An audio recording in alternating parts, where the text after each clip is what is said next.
We're live. We are live. So today I wanted to talk about some of the mistakes that I've made over the past 2, maybe 3 years. Um, nothing too, nothing too bad. This isn't like drama or anything. It's just about content creation. This journey, basically building a team, making a bunch of videos. I made probably 100 videos private the day before yesterday, and I want to tell you why. So first, let me show you actually the actual videos. So these are the old videos, and they're the ones that I made private. And the reason's kind of silly, and I think that is the reason. You can let me know if that's a bad decision or not. But they're all just too complicated. They're just too much. And you can see from the views that it's not very many views that I got. And I think the reason is simply that the videos were just too much. Like it's too much. People don't really want the details and the workflows and all that extra stuff. People want two things, and I'm realizing this now from live streaming. Number one, consistency. You need to be there. You need to show up, because I'll show you the viewer or the subscriber count going up, even though I haven't really done anything. I've just been live streaming daily now. This is day 12. That's the first thing they want, consistency. And the second thing is simplicity. Just simplicity. Just really light topics. Now, you do have some people who want to go deeper, and that's where the school community comes in, or the Discord community. And I do have a school community, and I did one thing right, which is I I I said, okay, there's a limited amount of time before I monetize it, so join now. And people did join. There's like 30 or 30 something people, probably around 30 in the school community, but nobody's really engaged. And I think that's a consequence of having kind of a free community, is you don't have the same level of kind of let me get my money's worth from this community, and then you engage, right? And so that's something that might change as well. But in the meantime, focus on the types of videos that I made, the titles, and why everything is completely changing. My entire YouTube strategy completely changed. I'm just going to be live. I'm going to talk about what you want me to talk about, even though I do have a product. And I'll talk about my product, my website, which I took a very long time to build. So the videos used to be, this was the primary content. I create an expert advisor, which is a trading bot, basically an algo. You know those bots that people talk about that make a bunch of money while you sleep?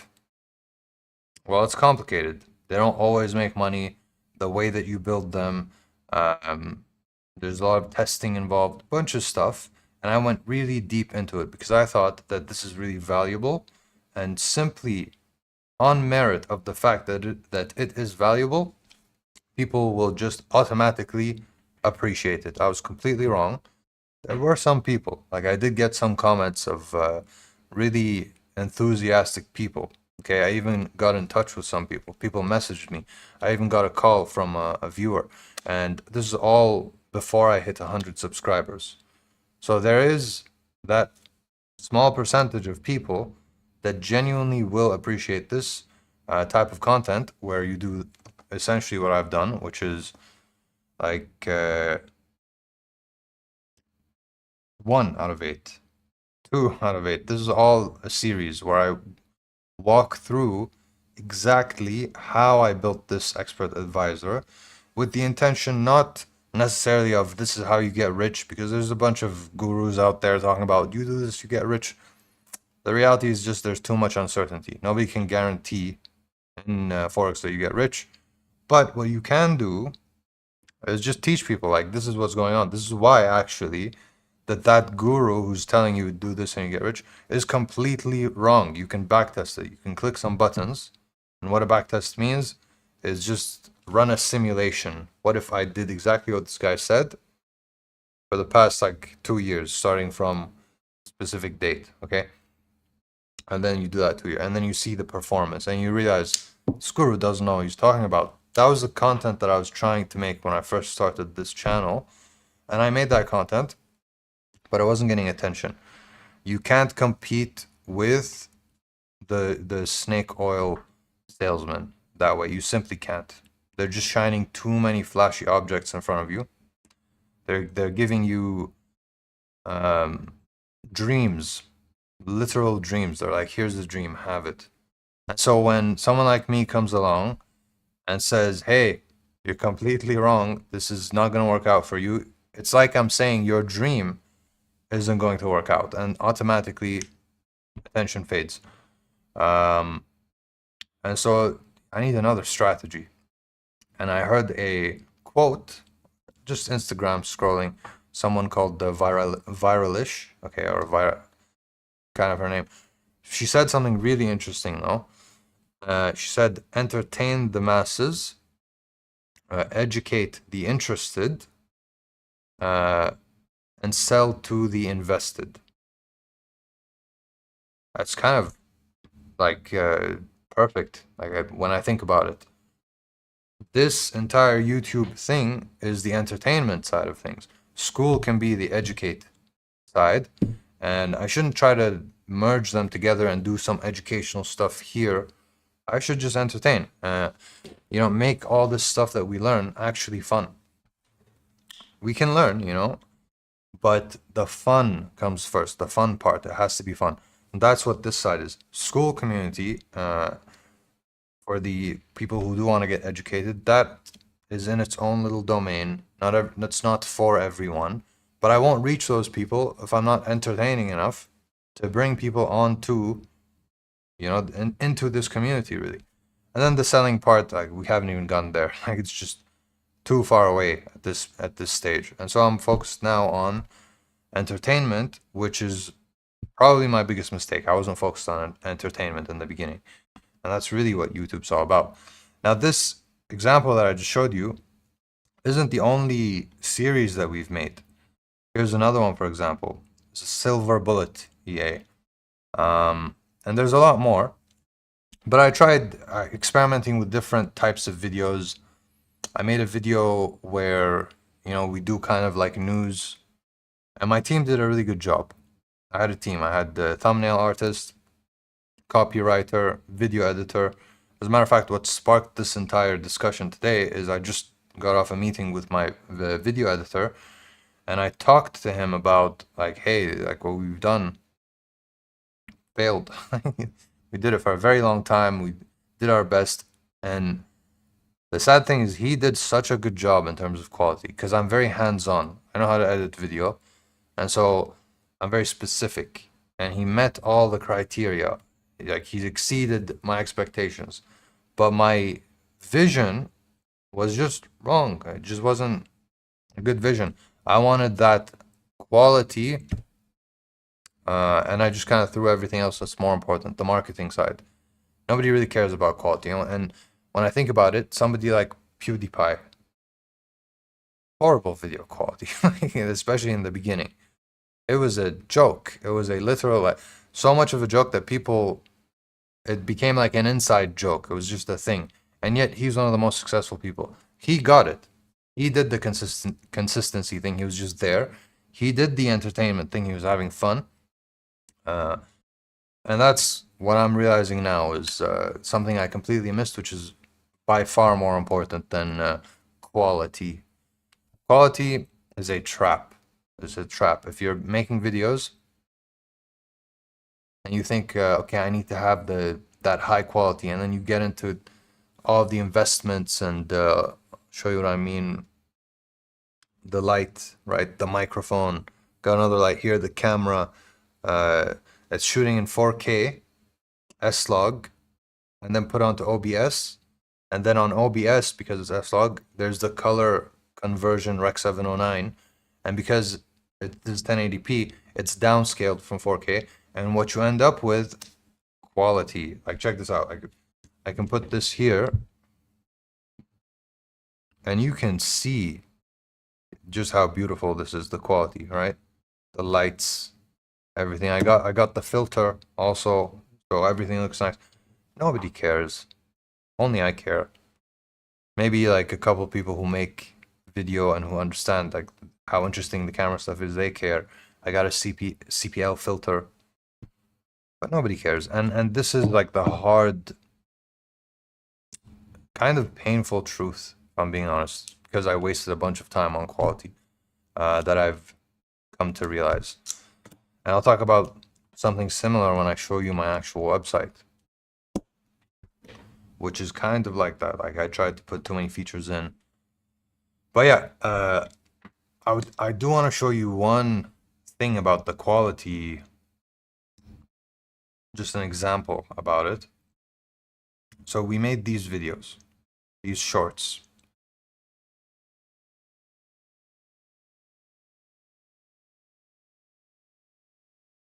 Some of them did get some views. You can see, like they got some views, but we switched it up and we just went with no quality, just hook, just focus purely on the hook. Can we make a video in which the hook is the only thing we care about? Whether you resolve the hook or not, it doesn't even matter. It's just an experiment. The old videos with the quality, with the editing, full blown, like a little movie that we were trying to make. Looks like this. This is Hema, my video editor. Something really big just happened just last month. It's the developer. He made this, right? Look at the quality, like, and this is what I mean by quality, like the graphics, the stuff in the background, and we were at this stage still experimenting. But this is what I had in mind, the vision, and he did a really good job. He did exactly what I wanted him to. He put, the idea was basically there's something behind, like I'm sharing my thoughts, right? So these are my thoughts in the background. We worked on it, but ultimately, how many views did this get? Like something embarrassing, maybe like 20 views or something.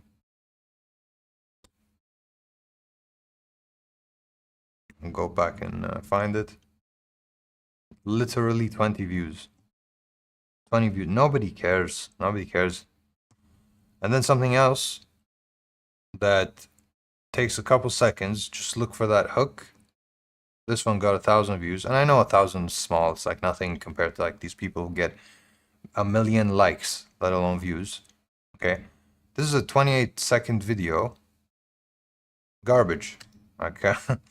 And I told Hema, just clip a thing, put it, look for the hook. And this is basically a reverse of what we did before. This is the first prompt that I was talking about, and I'll explain what I wrote. So this is the first prompt that I was talking about. That's it. Now it's like, what is this prompt? There's a bit of a curiosity gap there. So you are a masterful anti-fire programmer here to help me write an EA for MT. And then, you know, I show the prompt. Really, really small, or not small, really quick think. We didn't think about it. We didn't sit there thinking, what should the video be? Like, what's the strategy of the video? All these things. We just looked for a phrase that creates a gap. That's all we did. And it got 1,000 views. Now I'm thinking, like that, this could have been, because this one had no quality. If we had a little bit, just a little bit of quality, but more importantly, the things that I say lend themselves to the videos that we're trying to make, then probably we'll be a lot more successful, and we'll spend a lot less energy, and we will be able to put out much more volume. And that's basically the epiphany that I've had at that stage. But I didn't go onto it, and that's a mistake. I didn't push there as much because I was still primarily focused on providing value. I wanted to show people like this is how you can make an expert advisor. This is how you can, well, not be skeptical by default, but immediately be pragmatic and see when a guru says some things about, hey, you're gonna get rich, and then he flashes his Lambo. You can tell, like, am I? Am I gonna get rich or am I gonna make you rich so you can buy another Lambo? Me and everyone else that you've convinced. That was the value that I wanted to provide. Because all this stuff is accessible. It's very easy to find the information. Thank you for the value. Thank you. I tried. I really tried. And you can see like this is one of the bigger series where the point, there's 16 videos in that series, all private now. Because that's just not how you win the YouTube game, at least not in the initial phases. Where the objective was simply to show people like this is the workflow. Like this is how you take whatever you imagine as an expert advisor, basically an algorithm, and turn it into a real algo trading bot that does the trading for you passively. And this is like one of the ones that I'm very proud of because my team did a really good job. The thumbnails, for example, I just feel like they're really good. They show the consistent theme. You can see like there's a lot of thought that went into each thumbnail. What are your thoughts on MQL native MCP? Perfect segue. Literally, like in the plan of this stream, I was gonna say that the MCP destroyed my idea that I spent so much time on, which is gonna bring me now to the tab that I already have open. I'll tell you my thoughts on Sean on the MCP. It's remarkable. It changes everything. I built buyabigbot.com with RocketShip trained on MQL5 logic. In other words, if you ask it to create an expert advisor for you, it does a really good job. And you take the code, you copy it, you paste it into MQL. And for anyone who doesn't know, MQL is just an editor, which you can use to create the algorithm. It's like you take the code, you put it, you click compile, and then now it understands the code. So MQL is the language.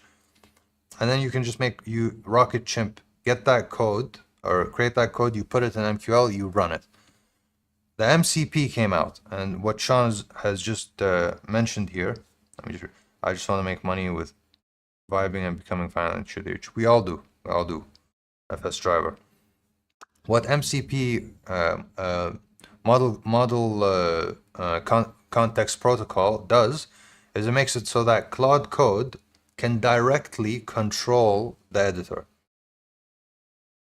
which means you can just tell Claude, hey, make this EA, run it, do a backtest, click enter, done, and it just does it. Which makes RocketShip, the thing that I spent so much time and money and energy on, useless. It's just, why would you do that? Why would you use RocketShip? And then I had to rebrand and make it more of an assistant for like entry, like ask questions. Because if you don't know the knowledge, like if you don't understand how to do it, you won't be able to prompt Claude effectively. And so that brings me to the second mistake. But before I go into the second mistake, Sean, I want to show you what I did, and maybe you can do something for the MQL MCP. I created this skill. It's really easy. You can do the same thing. Wa alaikum salam. Hi 404. I made this stream so that we can do all the distractions that you want. So feel free to distract me. All right, this skill, Sean. Set up a skill based on your own workflow, your personal workflow, and make it so that there's a bunch of sub skills. So there's EA is the main one, and I can just do that skill. EAIDE, open meta editor. This is what the MCP does, basically. And so this one initiates the meta editor, just opens it up. EA viz. It's a format that I want it to give me whenever I tell it to do something, like make an EA, show me the outcome, right? EA walk, it'll do like the walk forward test for me. So if you do that, if you create this kind of skill family, then it becomes very easy to iterate on an idea. And this workflow, this new workflow, has destroyed my business idea. The only thing that J35, J30, bro, 404 is everywhere. I went on stream just to see like who's the competition, who's doing what I'm doing. I see him moderator as well. You can create this like a record label. You just bring a bunch of people together. Anyway, the one shining light, the one thing that Rocket Chimp has that is debatable. You could say you can set it up on the MCP really quickly. Is one, it will for free parse.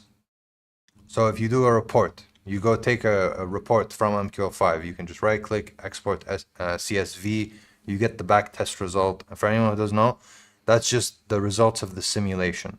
A back test is basically you do a simulation, see if I did these rules, like enter here, exit here, over the past 2 years, and you get results, all the numbers, all the quantitative data. You can take it, drop it, paste it into Rocket Chimp, and then Rocket Chimp for free, like no AI, nothing, will parse through it, set it up, and show you the graph again. And then when you ask Rocket Chimp, he sees it. He sees that data. Plus, he sees lines that you draw. So, like for example, if I draw like a level on the chart, like this, he'll see it. There's a couple of different. You can ask him like, where have I put the level?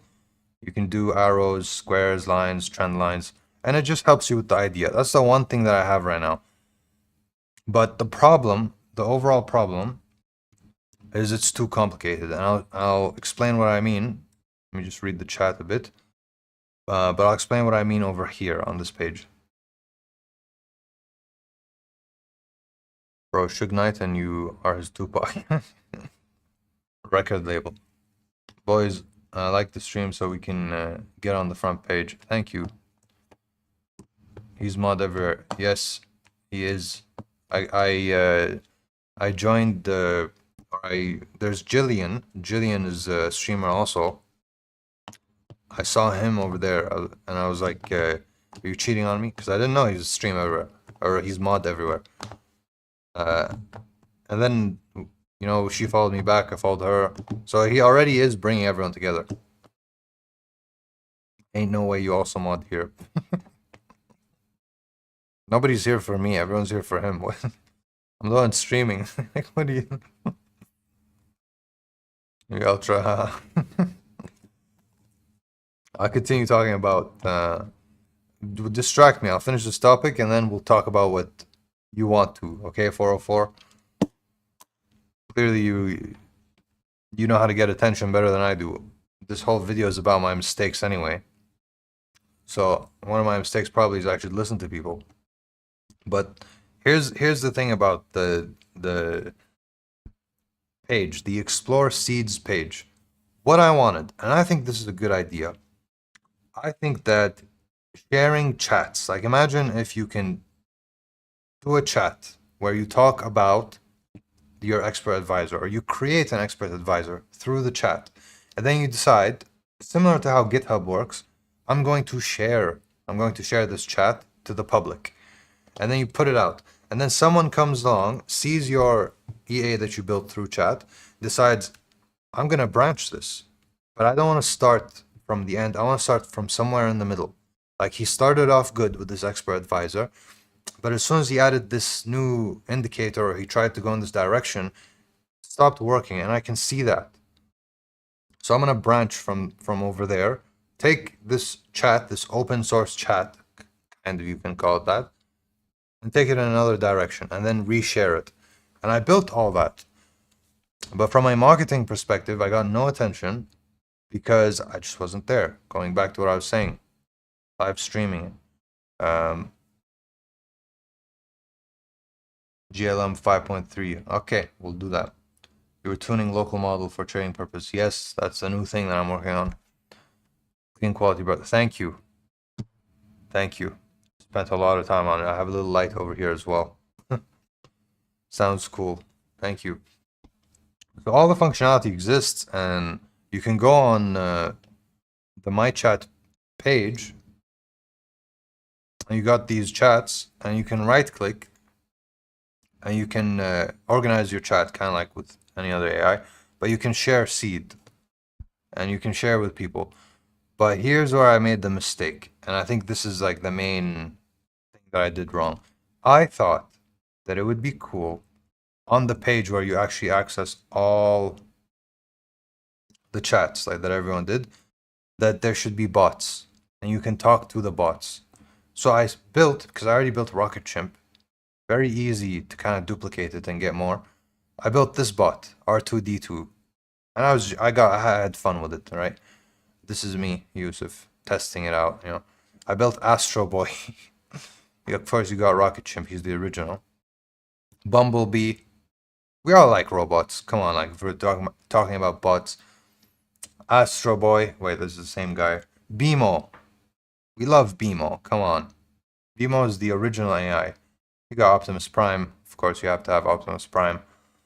But anyway, I made all these bots and I made them work, and I built, and this goes back to what I was saying about overcomplicating things. Honestly, I went way too far, and I just went rabbit hole, different rabbit hole, different rabbit hole. I built an entire world for these bots so that they could engage, and I gave them tool calling. They have their own knowledge base, their own memory. They're persistent, or not persistent. Their memory is persistent, so it stays. They adapt. I built a full-blown like personality. I gave them all personalities. Like, you are BMO. You're good at this. You're good at that. Wally, for example, he's good at commodities. You can ask him genuine questions about commodities. And so I built Chimp World. This is where they live. They just exist in the background in my computer. They're alive. They have their own little world. They walk around. If they want to go leave a comment or a chat or something, they have to go places. The wizard, this guy, they go to him to get permission. And this is kind of necessary. And a lot of people have done it in a lot of different ways. But yeah, these are the bots. Bumblebee, Astro Boy. You know, that's cool. Thank you. Bro, I got to all these streams and everyone's talking about how good models are, but aren't making any money. Why is that? Only Bridge makes any money. Exactly, that's what I'm talking about. I'll tell you why I think that is. Have you seen Gemini 3.7? Just tested him on low thinking, and the results are insane. I'm gonna test it. I'll test it soon. We'll test GLM. Both of you guys. 404 and Ultra talking about it. I'll tell you why I think Bridge Mind is making money. You wanna know why? I just realized this. Because he does this. He goes like this. He says, W's in the chat. Entertainment, right? W's in the chat. If you give me W's in the chat, I'm going to do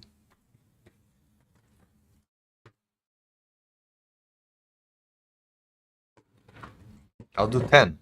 I'll do 10. That's what he does. And so that's what I'm gonna do now. We'll try things out. At least 2 W's. I'm still starting. So 2 W's is the condition. That's the entertainment thing that I was talking about though. Once you have that attention, then if you do have a good product, it's given a chance. W Gemini first. Gemini, what do you mean? Oh, Gemini. Wait, GLM and Gemini. I thought that was the same thing. It wasn't.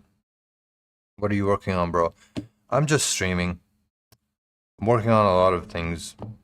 I'm just streaming. I'll work on whatever you guys want me to work on. Right now we have 2 suggestions. GLM 5.3 and Gemini. And so we'll test them out. We'll try some tests. Oh, we got W's. That's happening. This is legit, by the way, how I stay fit. I'm very active. Not that fit, but like I'm pretty good, okay? This is exactly how I stay tight. Because I sit down all day. Just this, you get your heart pumping every once in a while.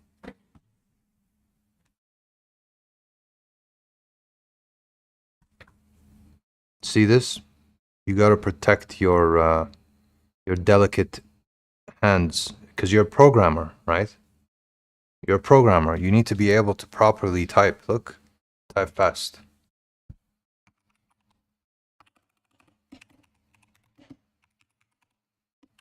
That was fast. That was fast. So I use these.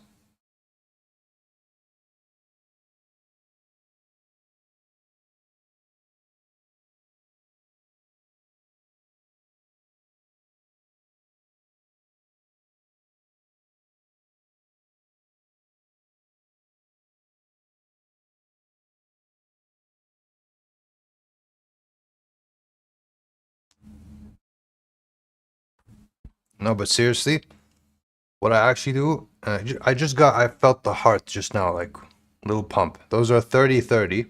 I also do this. Are you doing are you doing Kegels? No, I'm not.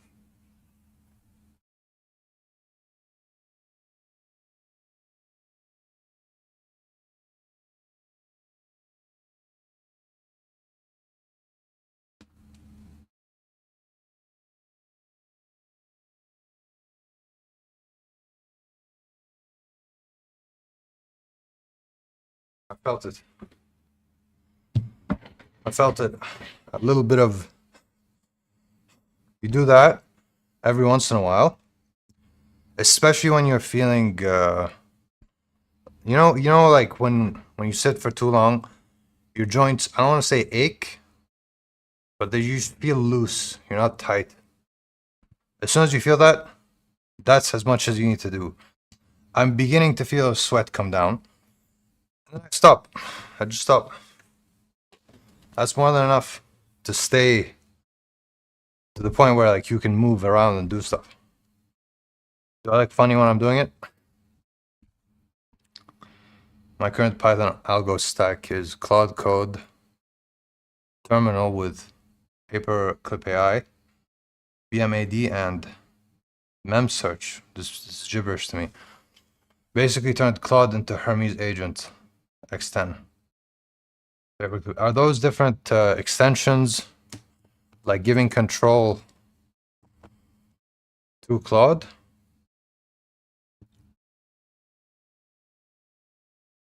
I feel you, man. Unfortunately, Shanifari, I feel you, man. Unfortunately, is something we learned slowly. Yeah, just because you can build it doesn't mean you should. Yeah, I can't do that before my morning shite. You have to start somewhere. You have to start somewhere. You know what the secret is? Like to make it easy for you? Reach hypertrophy. That's it. Don't go above and beyond and go to the gym and do a routine and all this stuff. Little tiny little steps, okay? Hypertrophy is that feeling as soon as you, I don't know if technically that's not what hypertrophy is, but how you know that you got there is you reach that point. You know when you do curls and then eventually it starts to give out and you feel that burn? I get to that burn, I let go, I quit. I quit. I don't think I have abs anymore, but I used to.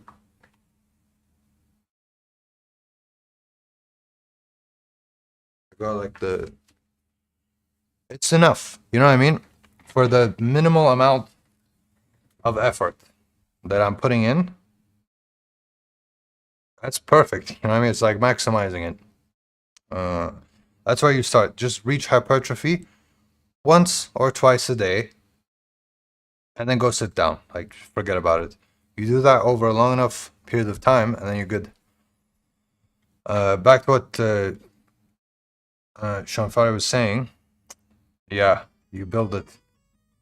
You build it all, and then you realize it's not that useful. Hello? Alaikum salam. Yes, can you please ring the doorbell? Yes, the corner house.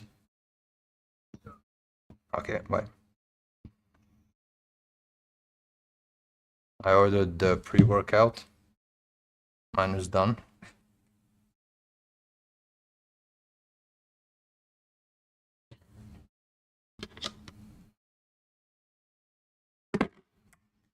I'm telling you, I'm gonna go for it. Bridge and Billy mogging. Doing that, that's the thing. That's the entertainment thing that I was talking about. Are you gonna do Kegels? Might as well. Why not? I'll try Kegels. Isn't it for women? Like after pregnancy? I built this whole world. And it's adorable. And you get carried away when you do these sorts of things. You can add little things like, see these bananas? Like, this is a problem. Like, I should have focused on business. Should have focused on streaming, being there. I can add walls. The walls are actually interactive. Floor statics.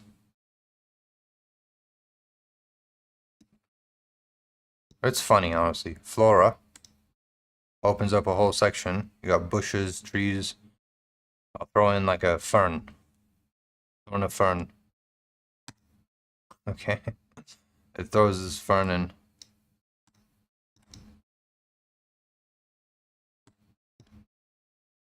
It's a floating island. And it's interactive.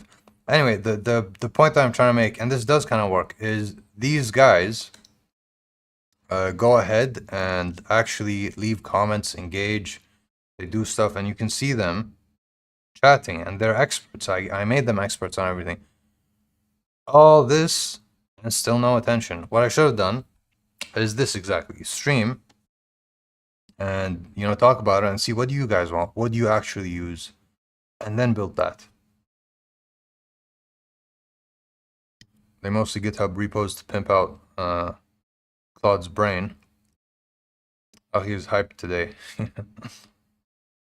thought bro was gonna pull a fake phone, call to Dario. Why do you think that the new MCP made your application useless? That's a really good question. That's something I want to tell you. I'm not into trading, so I'm trying to understand. Okay, my old workflow, and all the old videos I made private, you have to understand that workflow to understand why Rocket Chimp was useless, because it was designed for my old workflow. So the old workflow, which I made these videos about, consisted of the same thing, which is I do this. I say, create a full expert advisor, basically. I tell it, create the code for an EA, ensure that it is ready to be compiled. And then because GPT at the time wasn't really that good, it's not like Fable, this is a little earlier, it would do errors sometimes. And so when you tell it don't embed comments within the code, you basically not double, but really significantly increase the chance that you don't get an error for your algorithm, the trading bot, which does things passively. Because it's very good at math. It's not very good at words, and words cost tokens. And what the large language models want to do is they want to do best practices. And what that is for human best practices is it leaves a bunch of comments so that the next human who comes in who wants to edit the code knows what's going on. But that's just extra reasoning, okay, that can throw off, especially if you have an iterative workflow where you're constantly making changes, throw off the large language model the second time it goes back into the code. And so when you build an expert advisor, when you're stuck in the chat, in other words, you don't have direct access to your MCP, or sorry, to your MT5, you have to work this way. And I'll show you the process, not full, because then we'll just get too distracted and carried away. But I'll show you the IDE, which is the place where you paste the code. So you literally just go here, okay? After you get the code, you go to like new. This was my old workflow. You choose this button, okay? You click next. You choose a name. Like I'm gonna choose this name, going you, okay? next, and then these are ready functions or structures for you for the skeleton. You don't need any of them because you're not going to use any of it. Click next. And just finish, and it starts a new page for you. So now I have this new page.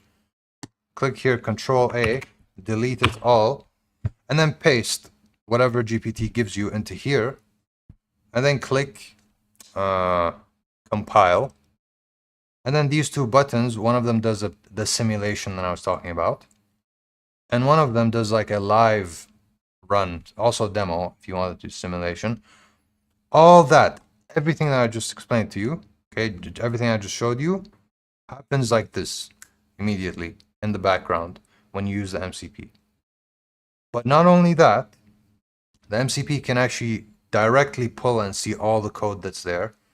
So it's not just like it will copy the code, paste it there for you, and then compile and then do all these things. It will afterwards, after it does all this, run the backtest for you. So it will go and it will adjust the parameter settings.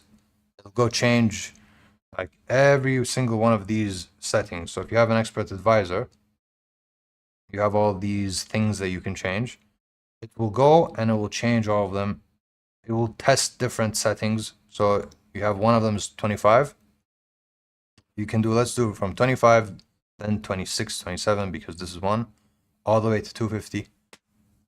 One by one. It will control everything for you, okay?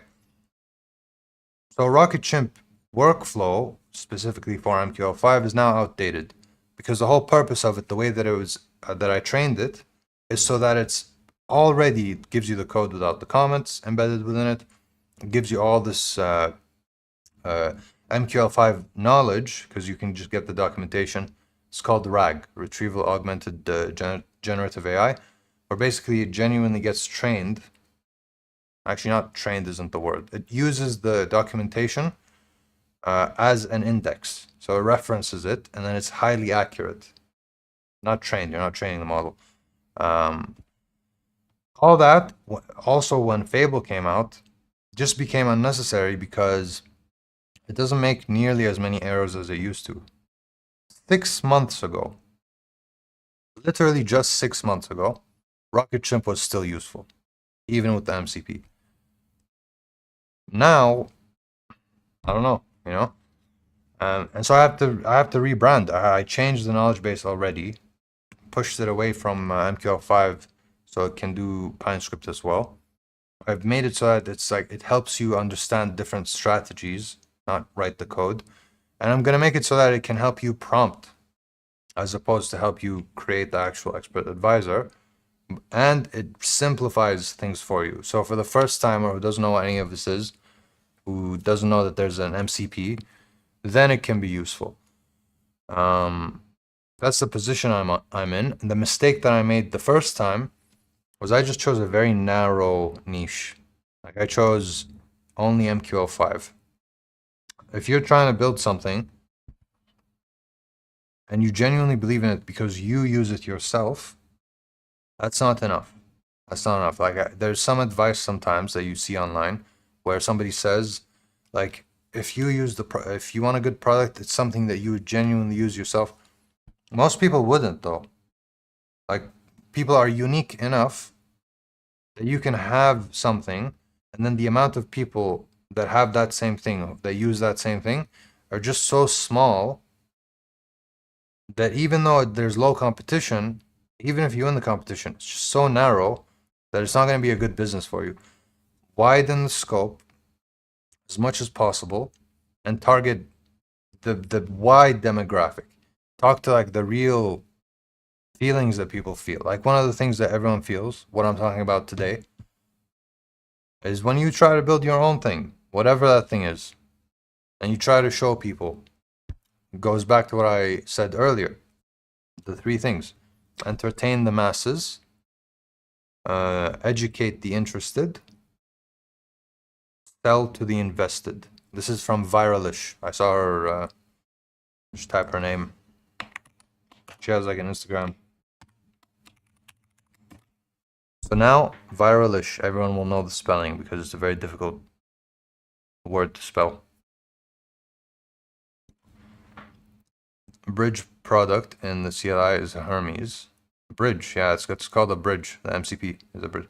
In his code, it still shows Hermes as the backend. So he's selling a repackaged open source product. Very disingenuous. Who's that? Oh, like BridgeMind. BridgeMind repackaged Hermes is what you're saying. That's fine though. Like if it's open source and it's at the MIT license, people want you to repackage their thing. Work on it though. Give them credit. But not always necessarily they have to give you credit. That's why they open sourced it. But if you can give them credit, might as well. Like if I was in the same position, I repackaged something, I put it out, I would want to give credit, you know. I like BridgeMind, to be honest. I watch his streams sometimes. I just like the energy.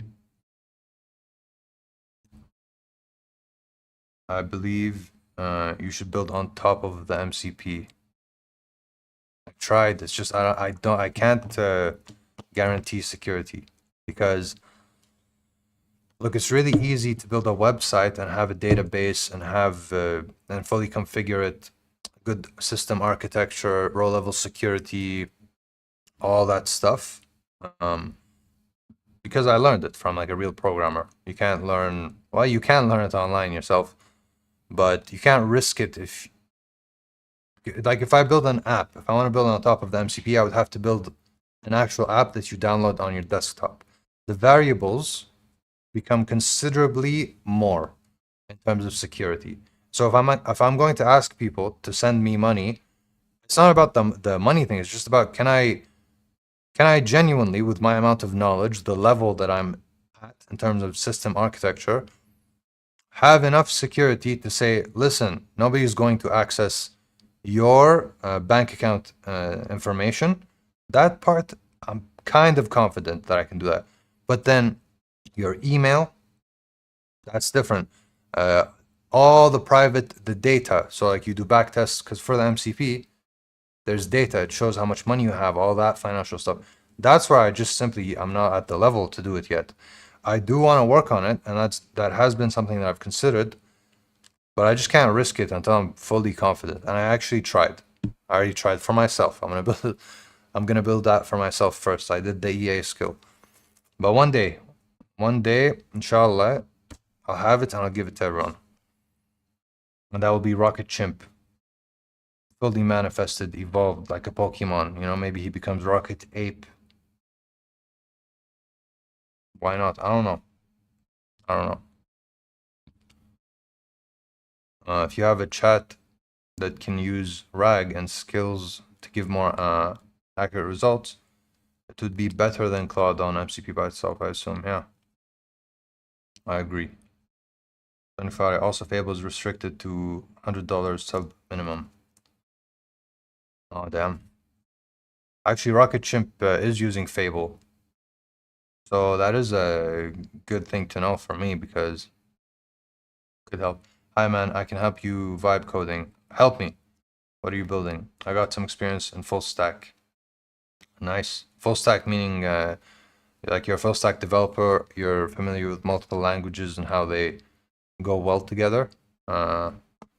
What's like a language that I should really focus on learning? I'm thinking, because I have enough basics of MQL5, but MQL5 is, I thought it was a derivative of C++, but it turns out they're completely different. It's just like the way that they were built and the compiler and all the stuff is just so similar that everyone thought that they took C++, changed it up, functioned a bunch of stuff, taking things, making into functions, and then made MQL5. But that's not what happened. I said many times MQL5 is a derivative of C++. I was wrong, and then I did the research, and then I took it back. What language should be the second language that I learn? Learn Python, easiest. Okay. JSON is not a language, right? Because everyone talks about JSON. I wanted to learn JSON, and I searched it, and then I learned that it's not a language. Is FFmpeg a language? It's an encoder, I know. But is it a language? Because it has commands. Can it be called a language?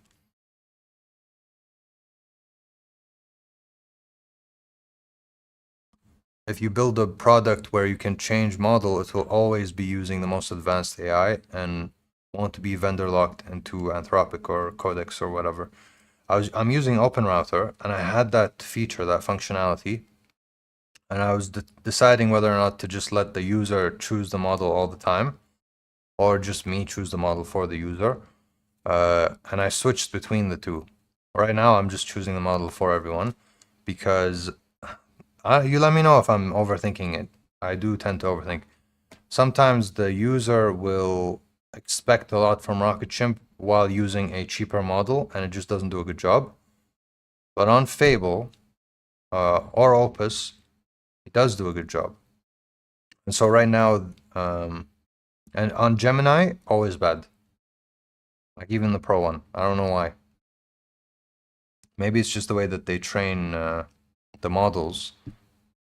So for some reason, GPT does the best when it comes to writing full code, but I can't be certain because I was using GPT and it was trained on me, and I was using that version of GPT. It knows what I like.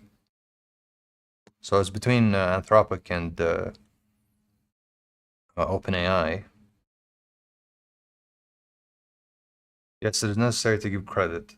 The standard MIT license requires you to include the original copyright notice and the permission notice in all copies or substantial parts of the software. Did not know that. My product has no, I didn't get anything from any other repo. Completely original. I just hired a real software developer to walk me through, and then he did a bunch of the things during the walkthrough just to make things faster. I was paying him. Actual system architecture. It's not difficult, by the way, system architecture. It's just like nobody tells you about every single piece of the puzzle. Everyone talks about one piece of the puzzle at a time. So you can have, for example, everything and you think it's everything, but then you didn't set up the cache thing properly. And then somebody spams you with a bunch of requests, and then your website reloads constantly. And then you look at your bill, and it's just like you owe thousands of dollars. See, I don't know exactly what I just said, because when you have a real program, you have a real software engineer explain it to you, you can understand it, but the terms are kind of missing. I'm still learning. We have that security feature. It has something to do with cache. You guys maybe know what I'm talking about.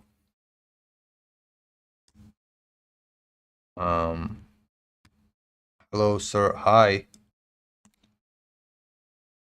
SEO gamer. Getting a data breach will get you mad views. That's true. Don't learn anything. You have AI. You gotta learn some things. But if I say that, I'll get mad views. Listen, you don't need to learn anything ever anymore because you have Claude. Why? Who would waste their time? Who would waste their time coding today? Why would you do that? It's like saying, I want to move a couch, but I care about the original way to do it. I'm not going to use a car. I'm going to use my human feet because I'm a human, and humans are better than machines.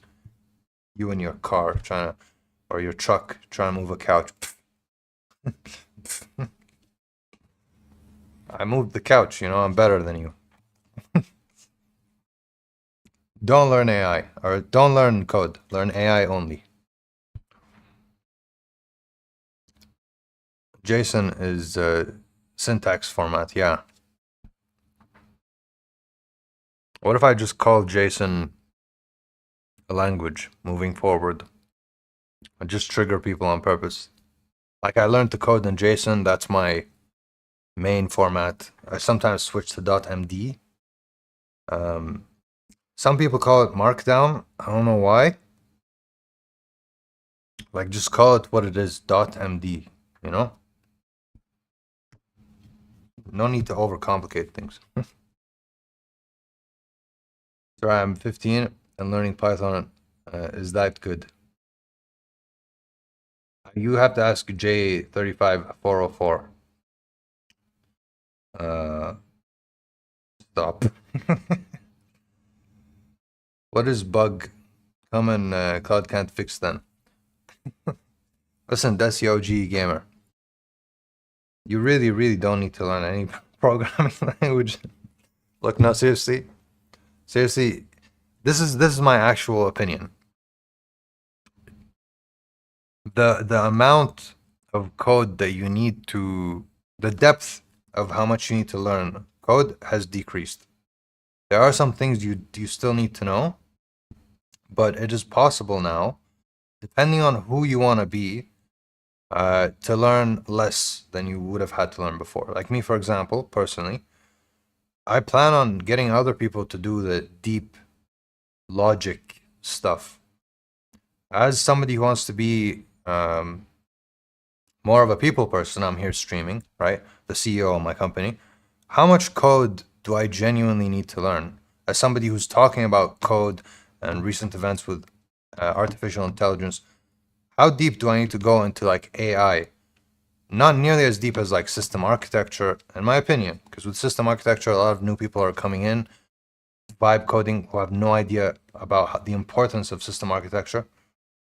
Maybe I should talk about it and talk about the risks and why you need to have it, and let them go down the correct path of not creating of overcoming the localhost issue. I showed everyone localhost, but they can't see it. Make them see it. Buy the domain. Deploy, yeah, deploy it. Oh, nice. Add password, user password. And then they make this website with no security and then compromise everyone. And get compromised themselves, probably even before they compromise anyone. So system architecture, something probably I should talk about, and it's more useful in this domain of AI than talking about something like, let's go really, really deep into FFmpeg and why it is the encoder, why it is the most important invention for video of all time. All video platforms use FFmpeg. Without FFmpeg, you wouldn't have anything. That's interesting. I find that genuinely very interesting, being interested in lights and cameras and everything. But system architecture is just more value. It's more important to talk about in this new era of vibe code, where everyone's a coder. And when I go into interview and I say I did not learn code because AI is there, depends on how you sell yourself, to be honest. Because they'll train you. Like as a 15-year-old, you should know this. When you go get a job, they're not necessarily looking for somebody who already knows everything, who's perfectly qualified. They're looking for someone with good enough communication and awareness, social awareness, to understand, like, okay, listen, this is what you need to learn. This is what we need from you. You don't have to know it yet, but you have to know it. And there is a timeline. And that's the process, really, of getting a job. And nobody needs you to know everything. You know, you're going into this new thing. I think if you can learn system architecture, you are good to go. Exactly. You know, it's still really helpful though to learn a little bit of code. But it's good to know what the code written actually means. Yeah. I was thinking about robotics. Nice. If you want to become a software engineer, learn to code. If you want to build stuff, learn system architecture and project management. Yes. Exactly. I think you still will always need a software engineer in your team.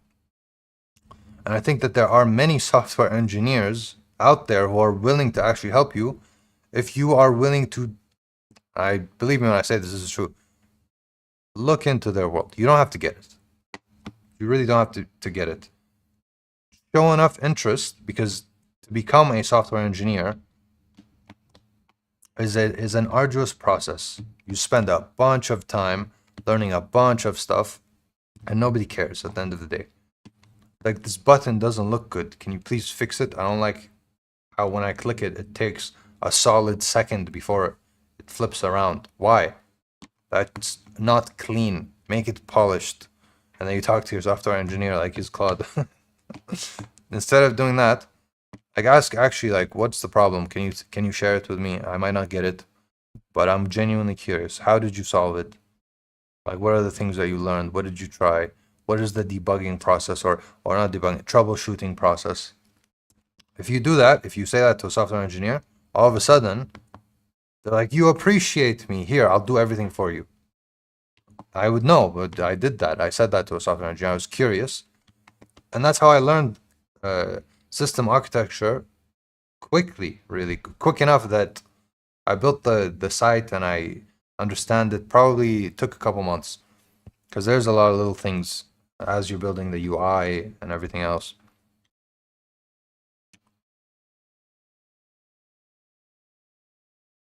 Desi OG Gamer Robotics sounds cool. Like humanoid robots. Are you talking about what's it called? There's a word for it. Like the robot, the physical. They're not humanoid robots. I think there's an actual word for it. The term, like the not android. Like, I'm thinking of android, like in the movies. There's an android like walking around. Anyway, I forget. The term escapes me. You know who made FFmpeg? Fabrice Ballard. Search him. Look at his portfolio site and compare it with today's portfolio sites. Okay. So, where are you from? Which country? I'm from Kuwait.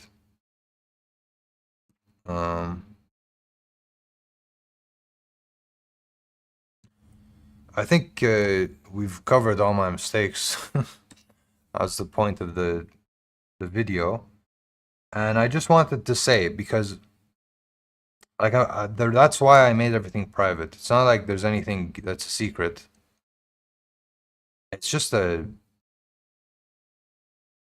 attempt. It's a shift. You know what I mean? I don't want to delete this. I really like these videos. We spent a lot of time on them, but I want to win the game. And so we'll be clipping. We'll be changing things. All right. 404. What should I do first? Should I check his portfolio? Shani Fari, I think you suggested GLM. Should I do GLM? Or should I check Gemini? You guys wanted me to try Gemini, right? What should I first? What should I do first? I've vented what I've wanted to vent. I'll start with Fabrice Bellard. That's the easiest one.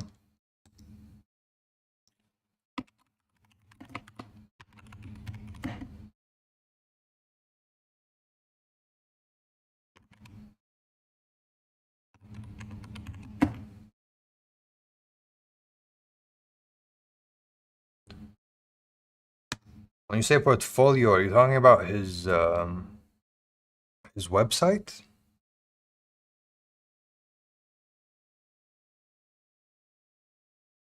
Is this his website?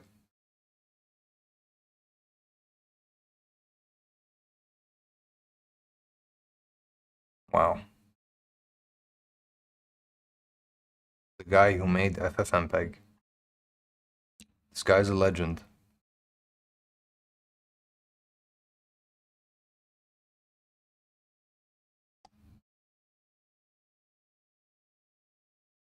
This is horrible. There's like no design whatsoever. What's going on?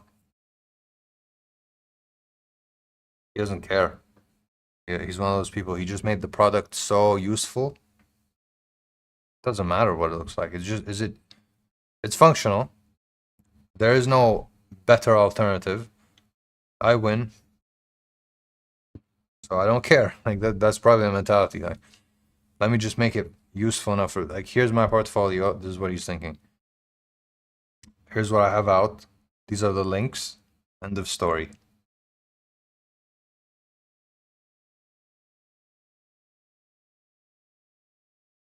Nice.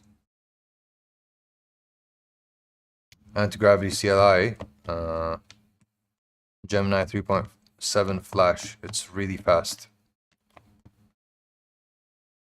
I have the CLI, but I don't have the subscription. And I had a whole long like issue with anti-gravity, which is why I switched. So let's see what I went to the Google customer support specialists and told them I need a refund, like, and then they kept ignoring me. And then I went to another customer support specialist and another and another and another within the span of like multiple a day, basically, because I know they're just ignoring me. I waited the first time they asked me to wait, and 2 weeks later, nothing happens. And it was during the time where they did the update. Like there was Anti-Gravity 1, and then when they did 2.0, a lot of people had the issue, like the ghost issue. And so I was in a subscription. I was in the highest tier subscription with the Google. I think it was 2,500, like 2,500 tokens, or no, 25,000 credits, not tokens. They have a different system. It didn't come. Literally did not come. And so I messaged them. I'm like, listen, here's the proof, here's the evidence. And none of the customer support had enough authority to pull it out and see that I did not get the credits. And then because I, wanted more the month before, I bought more. So I bought manually 25,000, or no, I bought like 2,500 and then 5,000, and I kept buying more.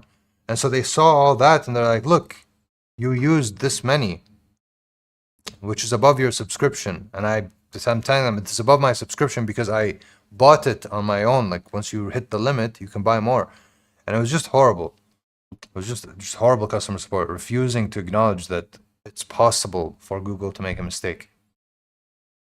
And then I just was like, okay, you want to play? This is how you want to play?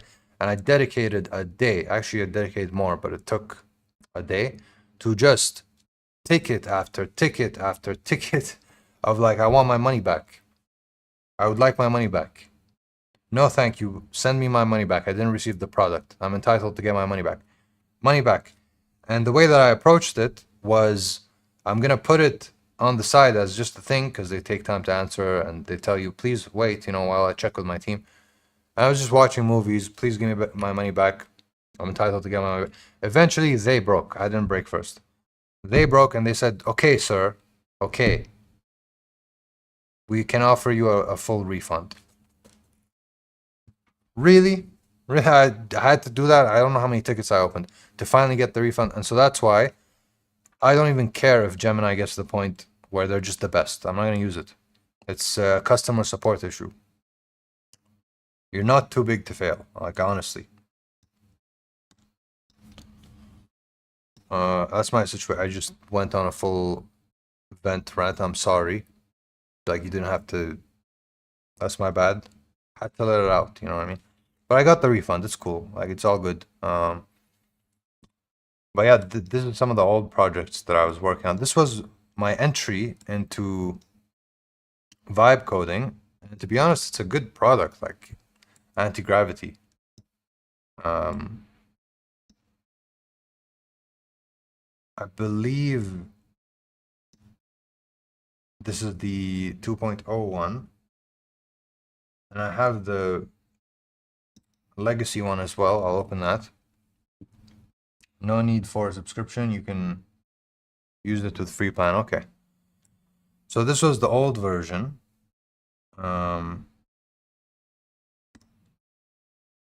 Where should I use it? Should I do it on the first one or?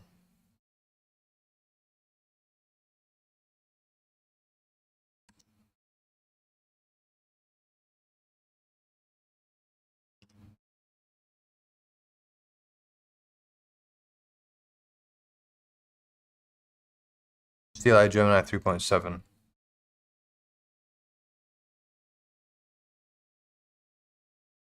I don't see it over here.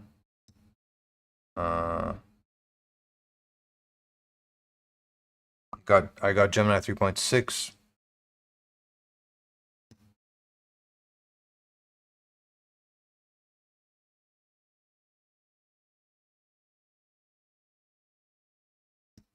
Maybe it needs an update.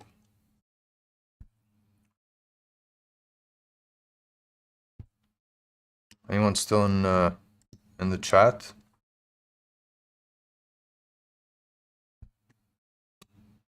Any suggestions? Yeah, I think. Oh, you know what I can try? I can try T3. What do you want me to do with it? What should we test? What should we try? This is my background. These are my projects. This is how long it takes for something to open after I double click it.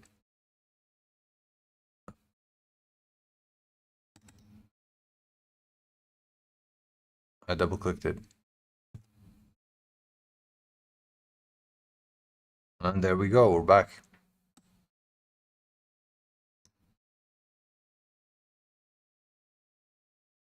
Yeah, no Google on T3. Probably need to set that up.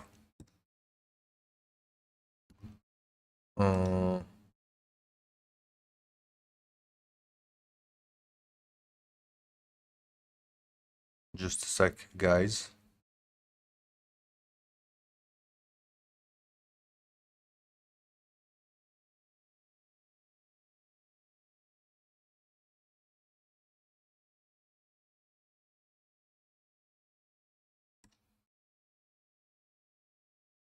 Okay, I'm still live. Check out Paperclip AI. Okay, let's do that. Let's do that. That's easier. It's an easier thing to check out without going too deep into the googs. What's Paperclip AI? Paperclip AI. Oh, it's a GitHub repo. Sean suggested Paperclip AI.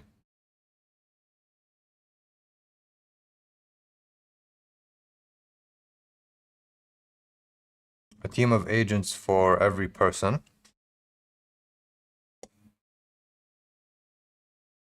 Is it an orchestrator? Is that what it is? There's a lot of orchestrators out there. Everyone's all about the orchestration. I did Ray Dalio's test, his personality test. Turns out I am an orchestrator. You should check Ray Dalio's test and find out who you are. His personality test. Me, I'm an orchestrator, which I'm proud of.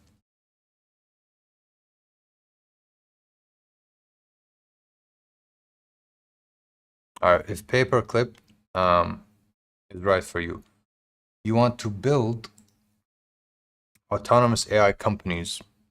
Check. Okay. You coordinate many different agents, OpenCloud, Codex, Cloud Cursor. Me personally, no. I'm just stuck with one. I'm okay with it. I have a very iterative workflow where I want to be working, step by step on things. You have 20 simultaneous Cloud Code terminals open and lose track of what everyone's doing. This is BridgeMind. He just has everything going on all the time while he's working out and jumping around, listening to music, talking to the chat, building the entire world, rebuilding it. You want agents running autonomously 24/7, but still want to audit work and chime in when needed. The chiming in is nice. It's good to chime in.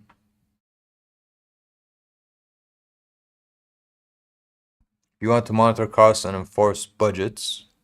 You want to process for management agents that feels like using a task manager. You want to manage your autonomous business from your phone. That's a nice feature. A lot of people like it. Me personally, again, I'm not trying to work on my phone, but that's something. Do you use it, by the way, Sean? Like, is this you you said you said paperclip, but then you also said other stuff like on your stack. What is your tech stack, and what do you mean by that? What do you mean by tech stack? Like, is that just your all the tools that you have that you use for your workflow?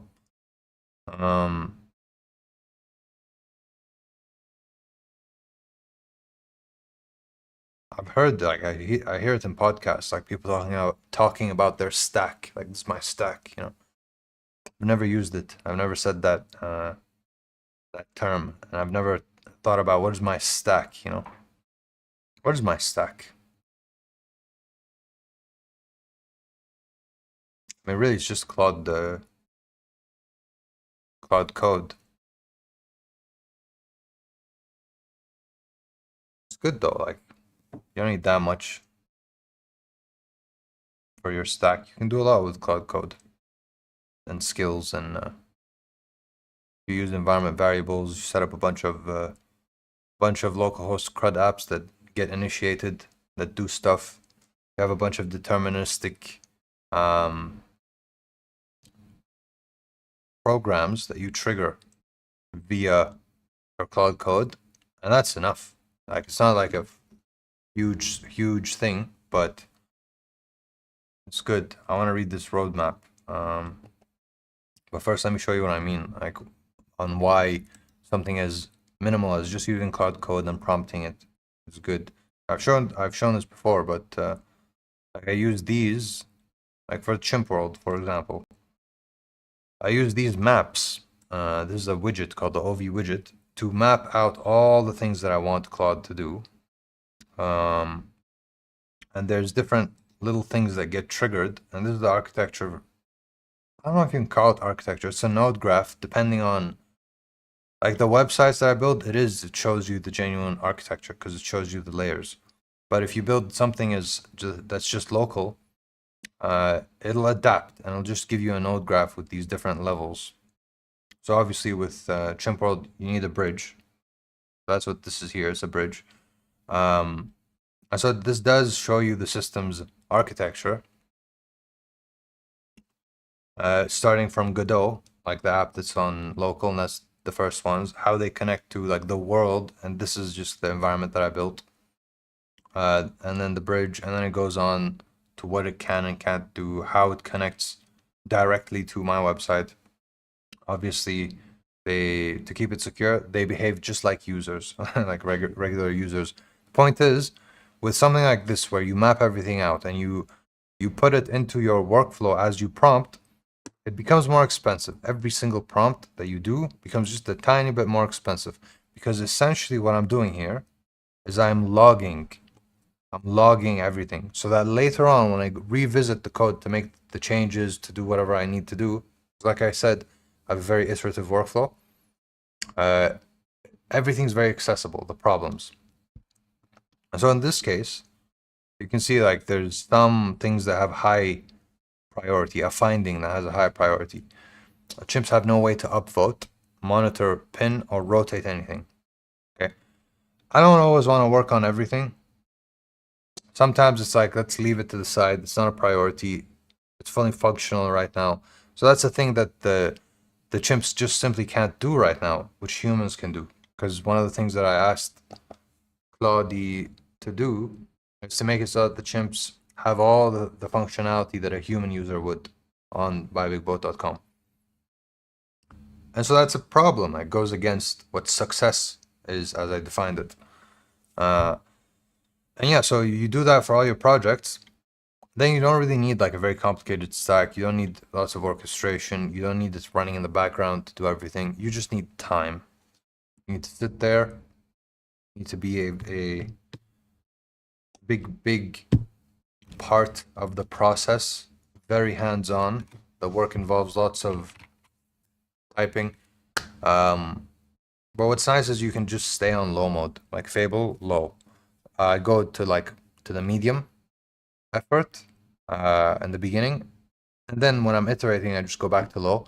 And because it's archived so well, or not archived, sorry, logged so well, you find the issue, and on the spot when the issue happens, you put it onto the map. And so what I'll do, really, my workflow, I guess this is part of my stack, is I'll go to this section and I'll click scene only if I genuinely plan on leaving it. I'll just revisit my different node graphs. Like this one, for example, fixed. I didn't click scene. So I click scene and I just get like a reminder of, this is what we did last. And I only click on them when I'm done. Yeah, and when you click on these, by the way, it'll show you lots of stuff. It'll show you the history of this issue as you've resolved it. This is a full-blown like situation where you log everything. Anyway, when you have this workflow, it doesn't really go well with orchestration. I know like this is exactly what like some of the biggest or most famous, you can call it, people do. Most famous, like people who really maximize their AI, you know. Anyway, let me read this. Let me see what paperclip AI is. So if I keep saying, yeah, I wouldn't use it, now you know why. But it doesn't mean that it's a bad thing. Everyone has their own workflow, and the workflow should fit how you work, right? What do you want to do? How much time do you have? I have a lot of time. I can sit there. Roadmap. Got plugin system. Like adding knowledge base, adding stuff. Okay. Get OpenClaw, companion, easy agent, skill.md. Is this a full-blown harness? Is paperclip a harness? Sean, if you're still there. Am I correct to say that it's a harness, or is it a wrapper? I know that there is a difference. Is it like T3, kind of like an aggregator, you can call it, where you can choose the most recent, newest model, best one, hop around between different large language models? I have something similar. My Claude uses BMAD, uses paperclip, so I have specific subagents who specialize in daily strategy, research, risk management agent, backtesting agent. BMAD. I need to know what that means. You said it twice already. What's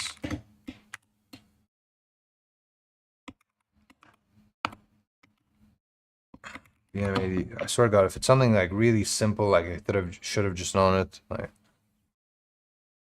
breakthrough method for agile AI-driven development. Build more architect dreams. Is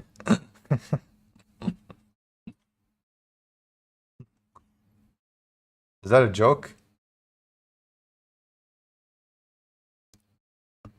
Like, hey, this is what you do. All right. It's a popular free open source framework designed to structure how AI coding assistants and agents build something. Moving away from unstructured ad hoc prompting into disciplined multi-persona engineering workflow. Makes sense.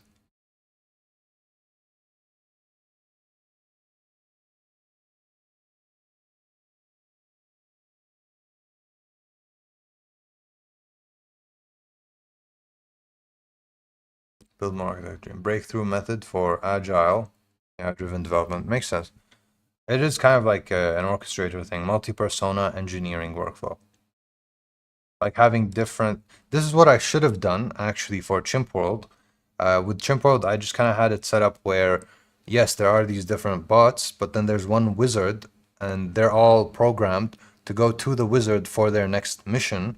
They have their own unique knowledge base, and then they respond to the wizard in their own way because they have their own knowledge base.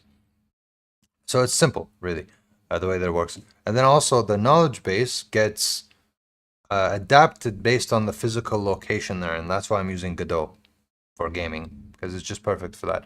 So the different territories give them different access to their own knowledge base. So imagine there's a knowledge base made of 4 files. When they're in this like domain, this one shows, but the other 3 don't. And so now their knowledge on this topic exists, but those other ones don't. And what ends up happening when you put the correct tools in only this one, then all that other stuff just doesn't get injected and confuse the large language model. So that's why I set it up that way. Obviously, the persona component of the knowledge base stays like persistent. But yeah, that's how I set it up. And then they go to the wizard, and he sets a mission. He's the guy who controls the swarm, basically. And they have to physically go to him so that when they're lost and they don't know what's going on, it's just program. It's not like AI. It's just the program makes the the little chimp physically go to the wizard, and then that way when I put walls physically, they just can't. They're trapped. They just walk around like, what's going on? They hit something, they come back, and they run in circles. Yeah, I got carried away with that, to be honest. But it was a good experience. It just showed me that if I wanted to, I can make a video game with NPCs. That's part of why I did it, why I deliberately went too far with it. Because when you're iterating on an idea, and you find something out new that you can add, and then you add it immediately, and then you realize that was dumb. You know that new thing is possible now. And so for the next idea, completely different thing, it's gonna be better. You're gonna be better for it. You're gonna have more ideas because you just went for it. It's a good thing to just go for it. But strategically, it's not long term. Like you need focus. That's what I'm saying. Paperclip will hire new employees, sub-agents, or new personas where there's a gap in your stack. Let me check if it spawns it. So Paperclip, actually, you know what I'm gonna do? I'm just gonna install it, run it, and then continue to read about it.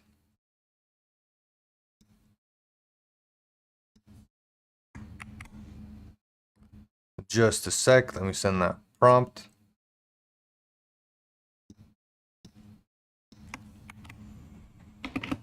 Author, check this out. This is my workflow. Author plus auto run a bev to install this repo. Set it up. I'm gonna put in brackets full configuration and demo it for me. I'm going to also say, if there are human gates, just pause and let me know what I need to do. I'm also going to say, note, do the least to just get it to work so I can test it out for myself ASAP. All right.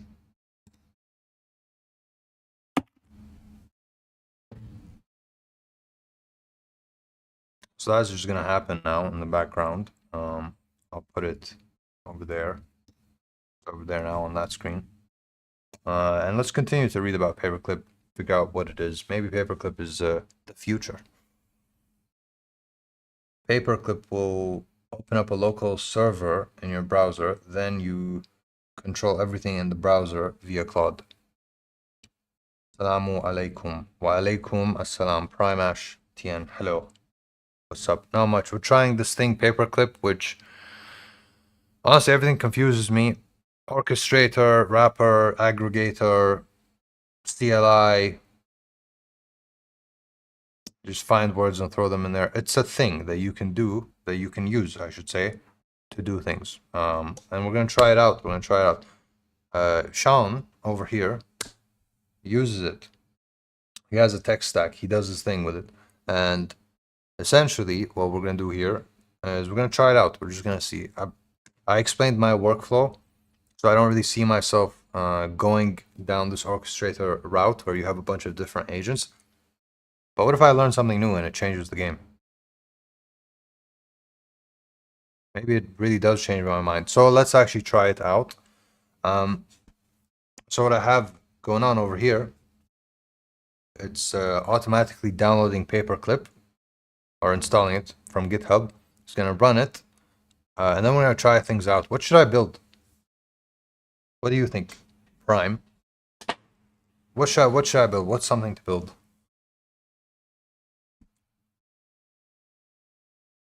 A fair test, you know, something like what CRUD app should I build? I'll narrow it down. We're building a CRUD app. Doesn't have to be too useful, but ideally it is a little useful.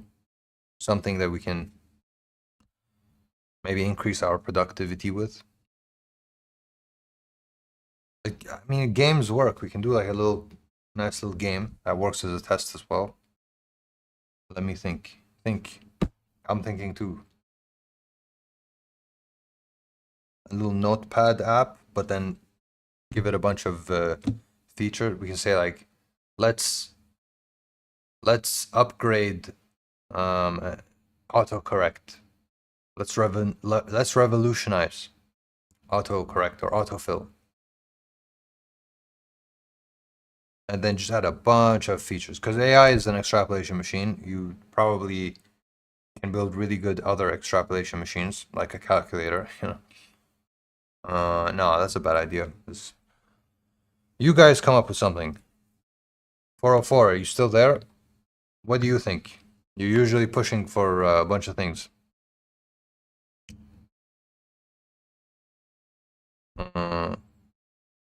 Tony Fadi, if you're there. Existentialism. Existential crisis happening over here right now. We don't know what to build. We don't know what to do. We don't know what to create. Build a voice assistant.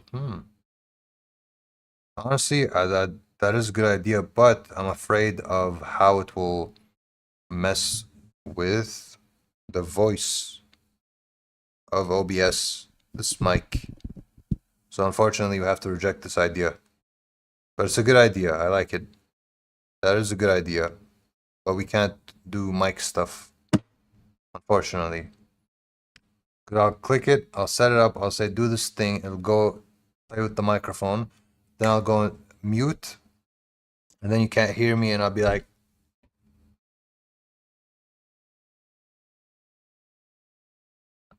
and then somebody will say, bro, you're not saying anything, you're muted. Then I'll be like,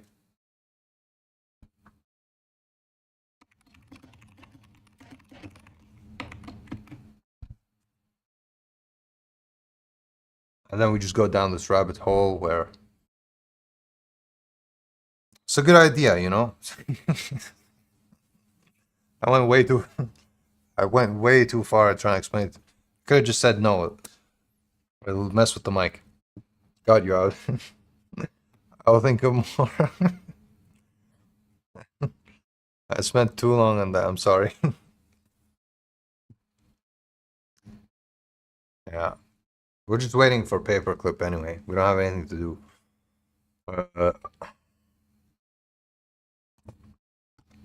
All right, you help me out. You think of something while I talk about the 4 pillars here. This is Paperclip. What we're going to build with Paperclip. How it's going to be built is going to be, maybe this can give you an idea also. So 4 things have to work for an organization of AI agents to actually produce.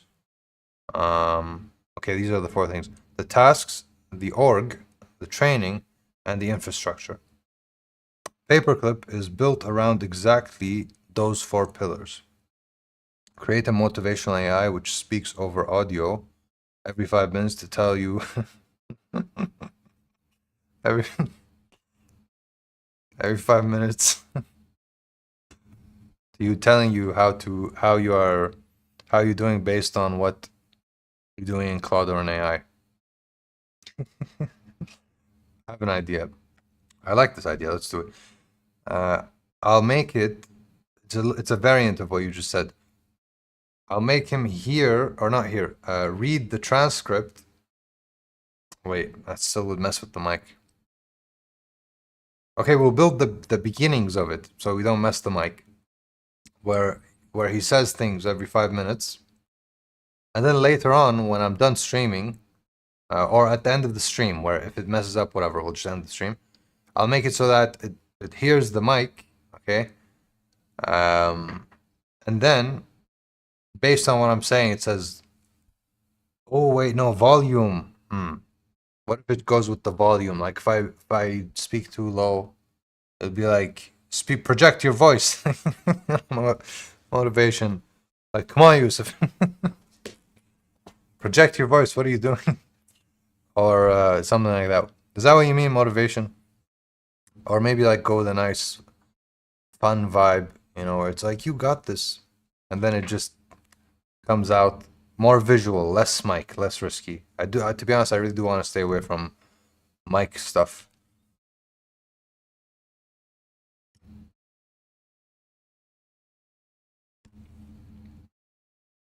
Let's build real-time screen vision for AI. That already kind of exists, though. I already have that. It's not fully real-time, but it's close enough. It's a bridge. It's an extension that I made. It's this thing. Let's do something new because I have that. I'll show you what I mean. This over here, okay. And then this button over here. This is Shuf Dev, has full access to Google, everything except the passwords. Literally everything except the password. All the tools of Google. And this is the Google Chrome sites that I have open right now in this section. And that's only one piece of it. The other piece is this here. This is the dev. This is the folder basically with all my projects. And you can see. I don't know why the visualizer is like making it really bright. Hold on, maybe I can fix this really quick by just right-clicking. I'm clicking here, right-clicking, properties, going over and removing SDR, and then you'll see a much nicer representation of the colors that I spent so much time trying to build. I want it to be subtle. Like I want it to be nice, soft colors, Yeah, this is better. You can see all the things that I'm working on. You can choose things, you can focus on things. It can take screenshots everywhere, it can access everything. And when I'm actually working on things and it's using it, it will spawn, there will be lights to where it's going. Only for the browser. Well, no, it's for the browser. So the way that this extension Cloud Shuf Dev Cloud works is it starts as the bridge for the browser, but it does give some access only for the one folder, which is the root folder. I moved the root folder of Claude to have its own unique folder because I wanted to have full control over just that folder. And then it can go to my desktop, but that's just because Claude can do that, right? And then that's when, yeah. So it defaults to using my Shuf skills as opposed to using its own features because the Shuf skills are just faster.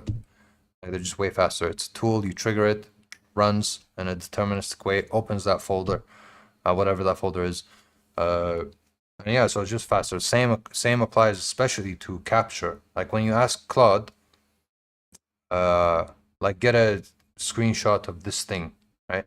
And then it goes, or go to this page, get a screenshot. It opens up, it spawns its own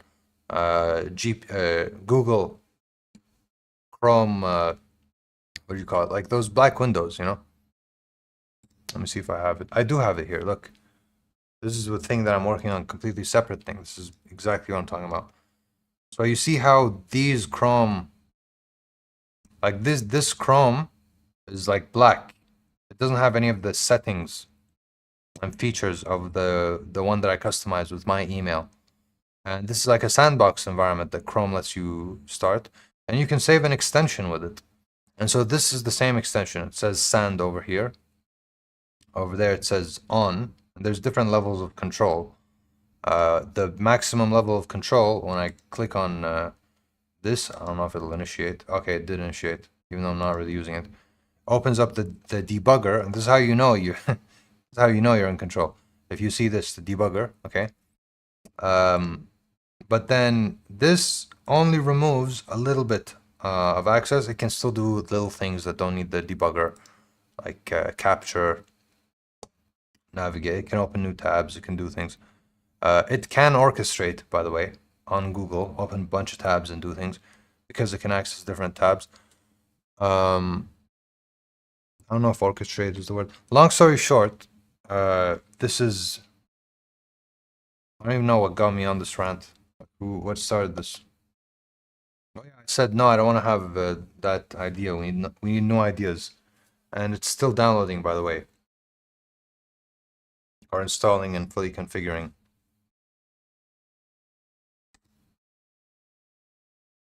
Because I have to do something. 1 second, let me set this up. More like a therapist, it will tell you spending too much time on testing something that isn't working. Let's try focusing on this that worked before and improve on it, okay? Or your security is not looking too good since you did made this change, since I made this change, basically, yeah. Could work, could be useful. Hold on, let me, before I explore these ideas in a bit more detail, I need to set some things up so that the CLI continues to download.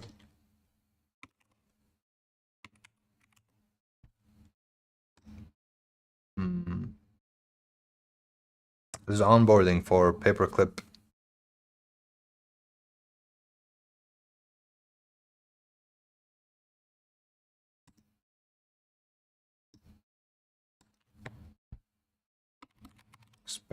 What is the mission? Let me just show this. I think if it gets to like sensitive data, then I'll hide it. So it's asking me, this is the experience with, this is the experience of installing and configuring paperclip AI. And so what I'm going to do is I'm going to choose my company name. Good thing I went back, did a typo. I know my mission, and we'll try this just to explore it a little further. What does your team work on? YouTube videos and websites. Yeah, just websites. That's enough. Digital? Should I say SaaS? No, I'll just say websites. Too many people say SaaS. Am I the only person where when I hear SaaS, I'm like, even though what I'm doing is SaaS? Who do you serve? Non-technical professionals. Oh my God, they know exactly who I am because this is what everyone wants. What's your biggest bottleneck right now? Can't produce content fast enough across multiple. Literally, I was talking about this, like produce a bunch of volume for content. What would success look like in 6 months? Publishing daily content across. Oh my God. Whoa.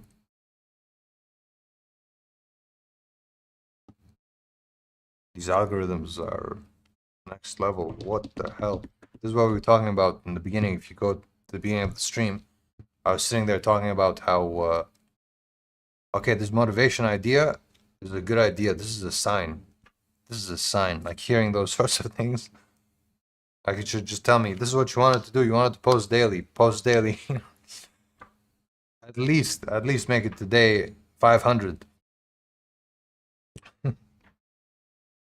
Oh my god. Kind of freaked me out a little. I wonder if I click tab, will it autofill? No. That's just Claude. Alright. Who do you serve? Vibe coders and software developers. In my mind, there's like 3 tiers.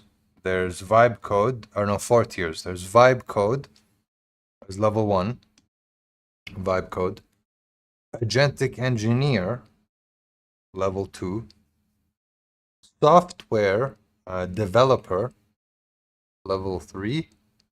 And then software engineer, level 4. This is like, this is the levels, okay? And I'm not really trying to do stuff for the software engineers. I'm just not qualified, to be honest with you. You know, but I am good enough to make it to level 3, tier number 3, which is software developer. In other words, you build it, it works, it's good.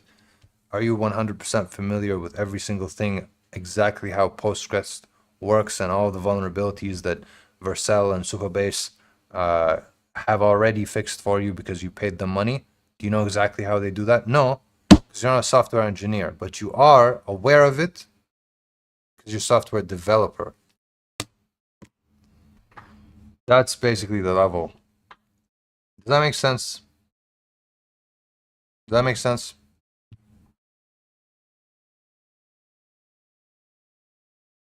What's your biggest bottleneck right now? I mean, time, if I'm being honest. What's my biggest bottleneck? Paperclip is wants some data here. My biggest bottleneck. Views? No, the pace of AI is just constantly changing. No, those are my problems, not my bottlenecks. N A. Non-applicable. What would success look like in 6 months?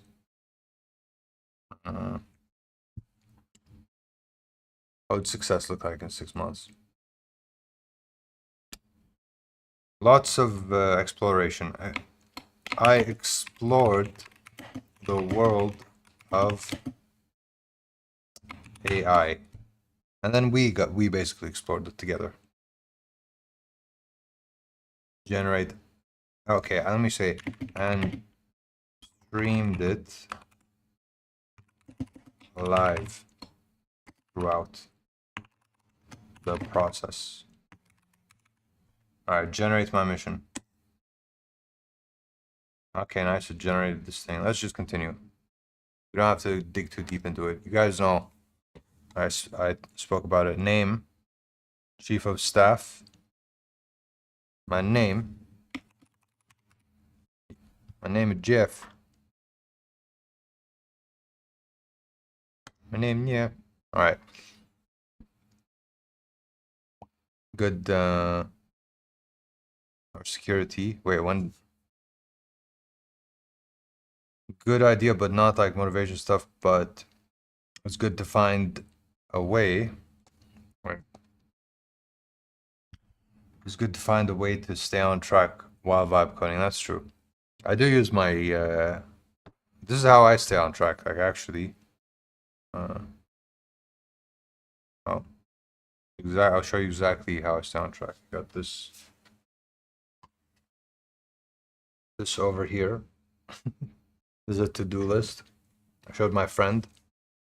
He asked me why I'm not straight. What do you mean I'm organized? Let me be organized. There's nothing sus about that, but I got stuff I want to do basically. I got the checklist. Red is done. Black is skip. Like It is black. Black is, look, it was a good idea when I first thought about it, but I slept on it. Move on, you know. Or no, it's black now is skip. It used to be because I used to have blue. So blue is basically black. I went black from blue. I just felt like it was nicer. Yeah, there's like one thing, for example, that I have not been on track on, which is this keyboard warrior. One of the projects that needs a lot of attention, but I just have not been giving it attention. I'm not gonna go too deep into this, so you can go deep into this if you want later, but I want to have competition, okay? Because I think that if you want to be a good coder, I'm telling you, just trust me, believe me, okay? Or a good agentic engineer. First principles. What is the number one tool that you need? I know you can do voice and you can speak, but speaking is not like typing. Typing or writing forces you to think of every single letter, which forces you to think deeply about these words. And so typing is the number one thing. If you can type, and I mean type, you can make things. Okay? So I made this. This is called Keywords. You get to choose the words that you want to practice. So you can choose the types of words that you want to practice. It's live now, but yeah, example words like repository, populate. It finds the words for you, and then you just add them, metadata, curated, whatever, and then dump the ones you don't want, populate again. You can change this as many times as you want. Registry, install files, and then when you click play, it goes into this battle, and then these guys come out, and with the words on top of them, and you basically kill them. And there's different classes, different tiers. It's a cute little game that I made. It's fun, you know. You can type like a warrior never yields. He died. He yielded because I typed the name. You know, strike. Victory belongs to the swift of hand. Only the fastest fingers survive the siege. Sword. And then shows you all this just to show you like what I want to do is I want to have a competition. Like end goal for keywords is in the middle of the chat. I'm like, all right, you think you're better at coding than me? That's what you think. You can't even type as fast as I can type. Let's go. Let's go. Log in. And then we go. New words come out. We fight, and it becomes a full typing fight, right? And then if I win, logically, therefore, I'm just better at code and agentic engineering and everything.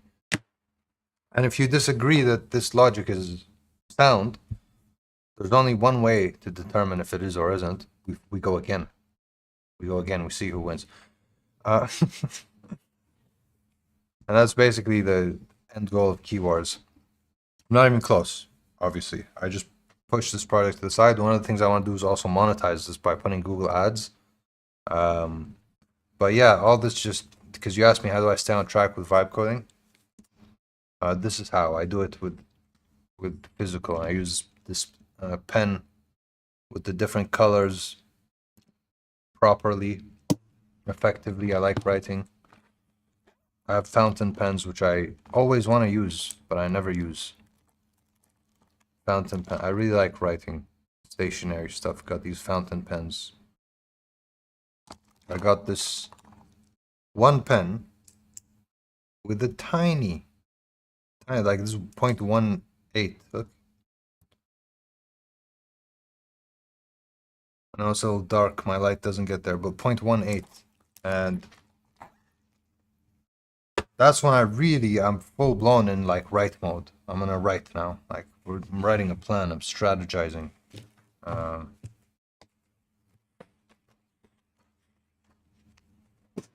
This isn't a checklist. This is a plan. You know what I mean? This is different. This is like. Anyway, that was a bit of a tangent. Oh, he had to go outside. What's up? Not much. We're having some. We have a nice objective, Sean and Prime Ash. Have an idea. We're gonna build a motivation app, but we're gonna test paperclip, and I'm gonna finish this. Connect the model. Cloud Code Codex recommended. Both of them recommended. I have both Codex and Cloud. Let me use Codex because I just subscribed to it. I don't see myself using it. I want Soul. There we go. Soul. Adapter environment check. Test now. Test now again. I don't know. What's going on here? Wait, did I read the most recent chat? I've been a good idea, but yeah, I've been a software engineer before AI now. I'm a vibe coder, but my title's still software engineer. So you went down because vibe coding is just that much more fun and faster in some cases. Got an idea. I was going to build it myself anyway. A tool that lets check username available across all platforms. Yo, that's a great idea, actually. That is a great idea. Look, a lot of people wanna start like a content creation thing, and they don't stick with it. It's fine, but they start, and then they look for a username, and then they choose one, and then they have the problem. They go into these different Instagram, TikTok, whatever, and then they find like, okay, what do I rename?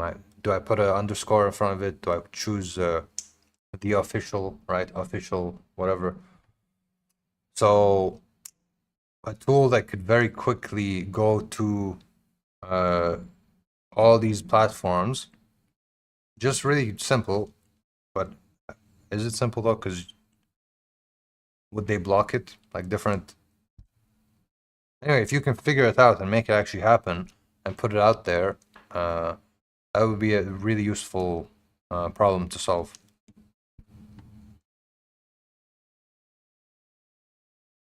Paperclip, never heard of it. No workspace. Yeah, no problem. Do it. Do it. If you want to stay on track, you know what you should do? Get it. Get these. You know, these are how. Write it down. I'm gonna do this. This is how I'm gonna do it. Yeah. All right. What is this? What is this? Environment. Adaptive environment check. So warning. Execution engine selected ACP. Give it a heartbeat. Whatever. Yusuf is online and ready to work. Get started. Whoa.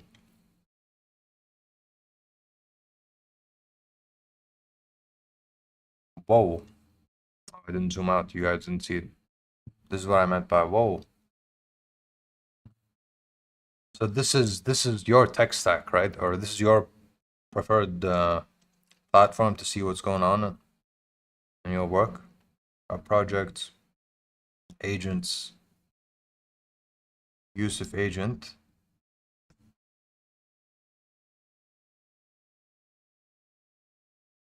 What am I looking at here?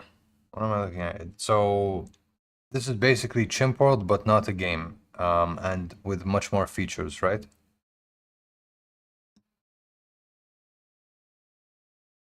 Timeline.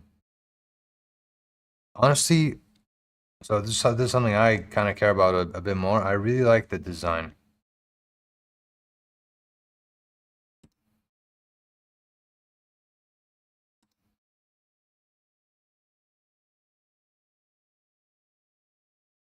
This is a project management space, right? I really, really like the design. It's simple. They don't go too much, or they don't go too far with it. They just give you those blocks, little charts.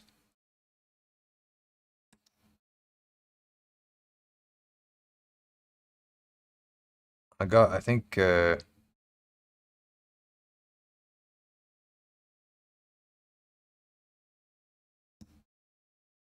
Shuf Sand fully configured it and set and opened it up for me over here.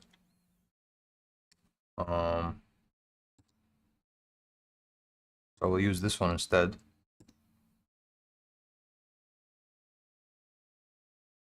The Forge.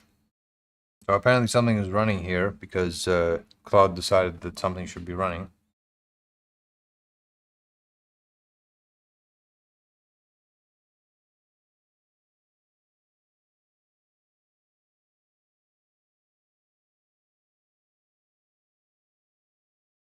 Oh wait, I think this is something. Is this something running in the background for me? And then it just shows me what's actually running? Like on the kind of OS level, it can find things. It's confusing for me. What are we looking at? Well, I'll be honest, it's confusing for me too. Prime, what are we doing? Have you seen Trust MR? A lot of people buying and selling SaaS there. Trust MMR. Let me check. MRR. So MMR like monthly recurring revenue. Like this is the place for monthly recurring revenue. Sounds like the place to go. I mean, this looks very interesting. I think this is paperclip. Something I should definitely look into a little more. And if it is something I use, you'll know. Like, just come back and I'll go a lot deeper in it. I thought that it was what's this? Shoe 1, Shoe 2. Never used paperclip. Oh my god. Shoe 1, Shoe 2.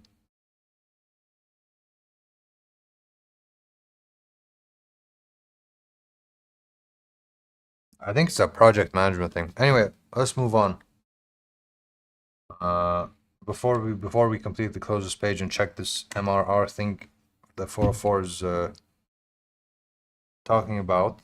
I don't know if we'll build that motivation thing. If I build it later, I'll give you guys credits. I'll say you guys came up with the idea. I'll say this: if you had to, before we close this chapter, if you had to explain what paperclip AI is in one sentence, and okay, with a focus on its purpose and utility, how would you explain?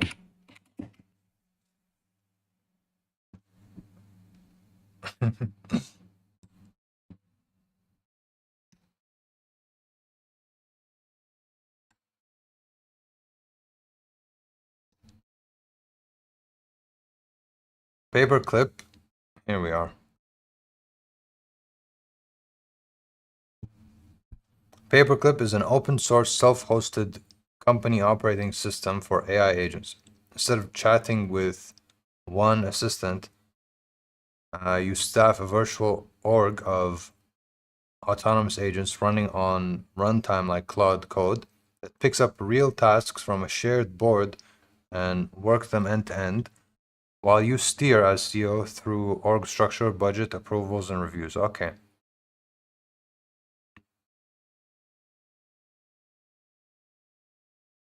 I think I might actually use this. I don't know if I would share all the things that I do, because it'd be like private stuff with the team, probably have some sensitive information, but that's a good idea, and I really like how clean it is. The utility angle in practice, it turns I have an AI that can do work into I have a team whose work is tracked, delegated, cost metered, and gated. The management layer, not the intelligence itself. This is useful. Nice to meet, bro. I have a lot of friends from Pakistan. Matt, oh, you're talking to 404.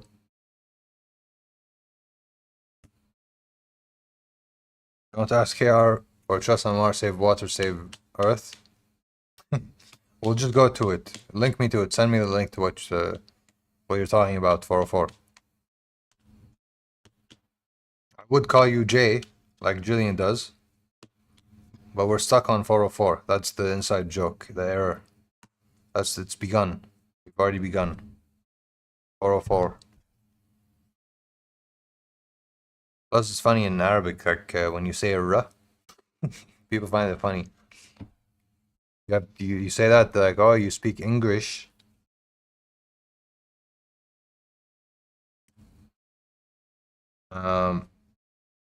Nice to meet, bro. I have a lot of friends from man. There are a lot of you here in Spain. I know. Difficult for me to. Yo, is open code good? Is it? I mean, open code is. It depends. I think on the agent. Ultimately, like tools like open code or T3. Oh wait, open. You're talking. My bad. I was thinking of open claw. I don't know why I just went straight to open claw. Open code, I haven't tried. I have access to it. With T3, I mean, like pull it up. Do you want to find out right now if it's good? Rajesh. Trust MMR. Let's click it. Let's see what's going on. This is open code, and there's DeepSeek. The Ling, there's Mimo, Nemotron 3 Ultra, Big Pickle. All right, we're gonna ask Big Pickle about, and we're gonna decide we're not gonna save the Earth. We're gonna. What is Trust MMR? It's a new thing, maybe. We'll give it a bad prompt on purpose. It's a place, maybe. What is it? All right, let's find out now. Because if you gave that prompt like Fable or something, it'll be like, listen, calm down, calm down. It's not a place. This is what it is. But honestly, you're very intelligent for whatever it is. After it tells you what it actually is, this you're gonna say yes, it's a place. There's many of it. Is this the one you're talking about? Or is it gonna tell me like I found it? This is what it is.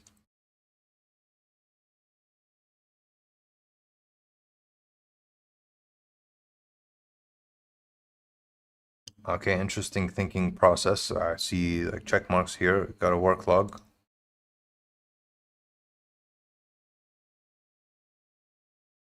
Trust MR. I chose Big Pickle. Is Big Pickle a small pickle with a few parameters? I don't know. This is not a good. This is not an effective test. To test if it is good or not. Let me. While that's happening, let me just click on link. The moderator privilege and allows you to send it. This is Trust MMR. So as the Big Pickle tells us what it is, we'll go ahead and we will actually see what it is, and then we can actually go back eventually for Rajesh and to see if it did a good job of explaining it. So let's dig in. Let's see what Trust MMR is. Am I gonna have monthly recurring revenue for having visited this site? We'll see.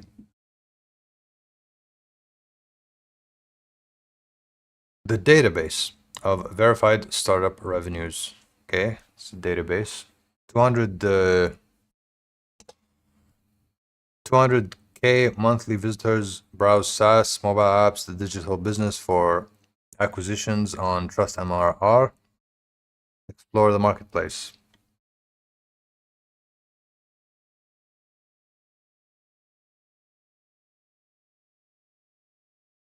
Oh, you should try it. He's really nightly. It's one step ahead of alpha. Really cool. They got more features in it. T3 code nightly. Is it like another version of it? Habib likes pickles and shawarma, so he chose big pickle. You have to like pickles in shawarma. If you don't, if you're one of the people who say remove the pickle, I don't know how to say this, but like you have issues. Like calm down, just eat the food. Are you there? Someone who doesn't like the pickles? If you're in the chat and you're one of those people, let me know. Don't be shy.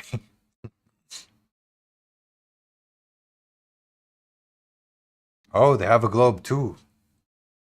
They have a globe. Does it spin? It spins, but it's laggy. It zooms out. Okay. There's lots of people on it.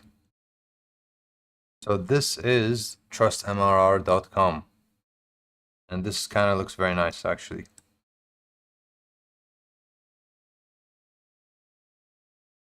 Okay, we have, I still don't really understand fully what this is used for.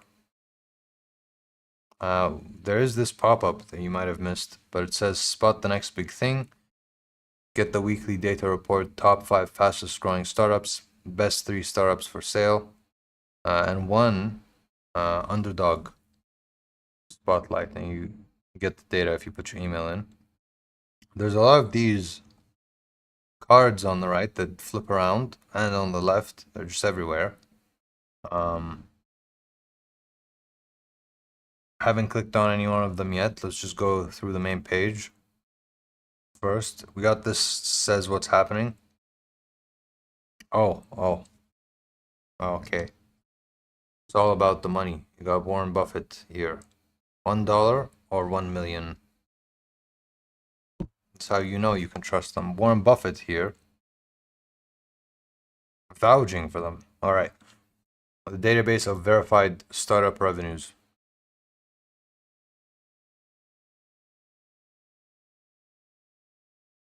Yeah, be honest, still don't fully understand.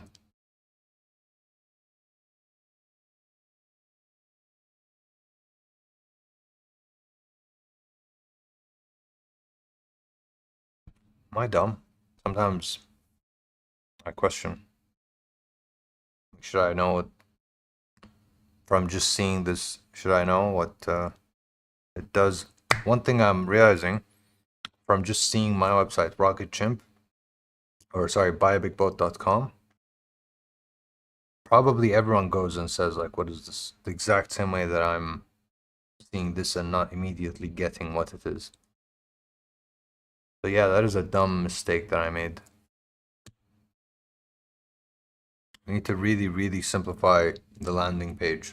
Landing page needs to have basically nothing on it. It just says, this is exactly what we do. End of story, nothing else.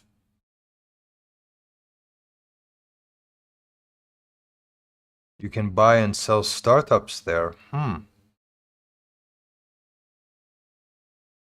What is this? I wasn't following. We're checking this website where we were just seeing because 404 suggested it. It's a place where you can buy and sell startups apparently. But it says the verified startup revenues.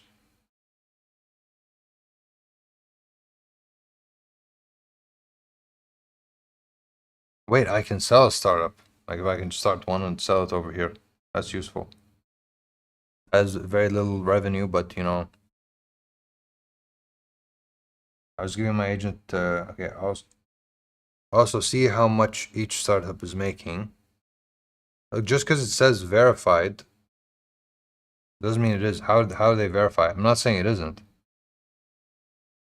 I was giving my agent a fat prompt. Yeah, true. Less is more. Less is more is necessary. Is necessary. Like, I learned this, like, the hard way. Bro, your chat is lagging or something. No, it's alright. Maybe yours is lagging. If it isn't lagging for 404, then it's fine. This is actually very interesting. Trust MMR. It's a great idea. It's a place because now with all the startups that come into existence, because it's just so easy. So easy now to start a startup and do whatever you want. Initiate, Stripe, get an account, start selling digital, the SaaS products. And if you just reach a little bit of success, maybe you want to sell it and move on if you're the entrepreneurial type. Or maybe you want to pick someone else's startup that already exists. So having a place online that unifies all these startups, sets them up, gives you verified data that you can see how much it makes monthly, it's actually a pretty useful idea. I didn't actually go that deep into it, but that's what this is. Trust MRR. Yeah, so and they have a globe. They have a globe. The globe changes everything. It gets data from the startup Stripe API. Oh. Try clicking on one of the startup listed to see. All right, let's do it. What should we click on? Leaderboard, Stan. All right, let's not go for like the crazy leaderboard. Let's go for like something that's a little achievable on our level. Codex. Codex, kind of like Pokédex. It's this one. Sunny Lee.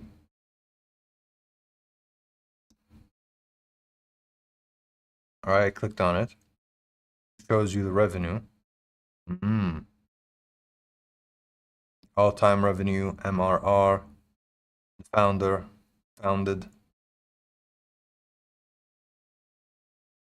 I knew it. I knew because it's the same vibe. Like I like pixel art. I chose his logo and I was like, this is the perfect branding. Really, it's a taste sort of a thing. It's just my taste.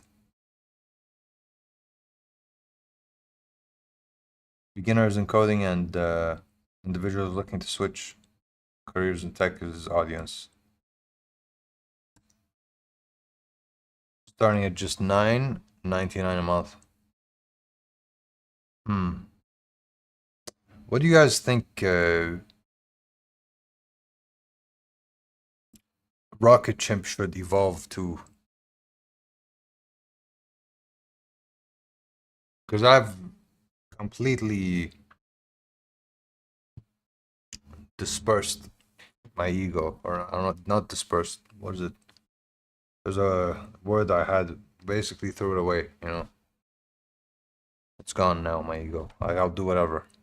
Let me just see what you want, and then I'll build that. That's the phase I'm in at this point. It was a good journey to discover, learn how to build things. Now I know how to.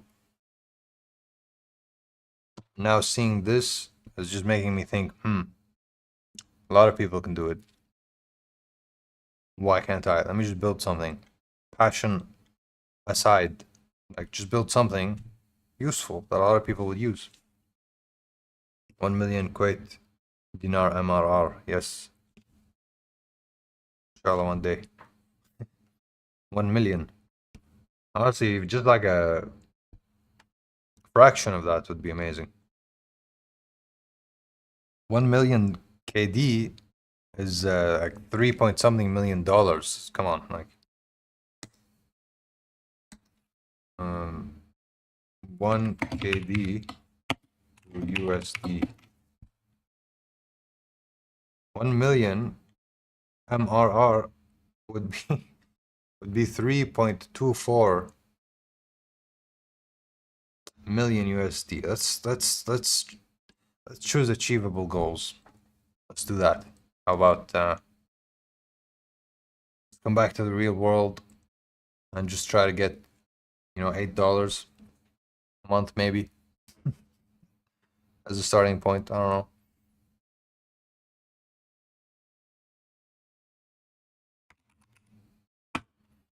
Actually, wait, where's that page? Let's check everyone else's MRR. So the biggest did get there. This guy's the leader. I knew it. 3 million. Okay, over 3.24. So this dude's doing a million. Stan. Vitaly Dodonov. This guy knows something we don't.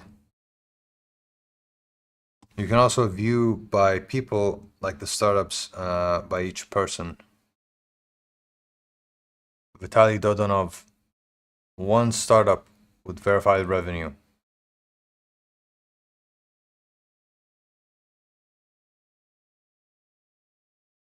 Is that a million? Am I tripping? Am I seeing this wrong? 76 million? Can you let me know if I'm seeing this correctly?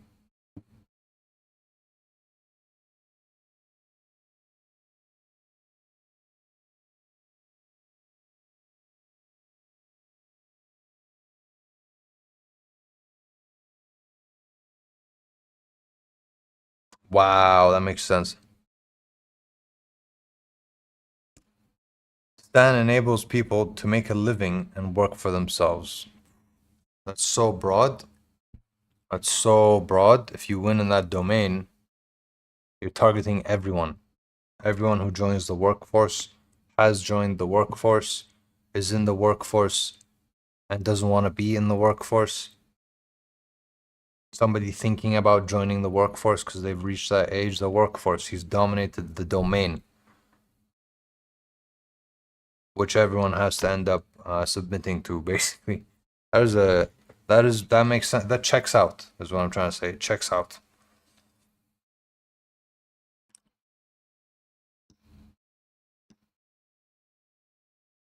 Something happened though.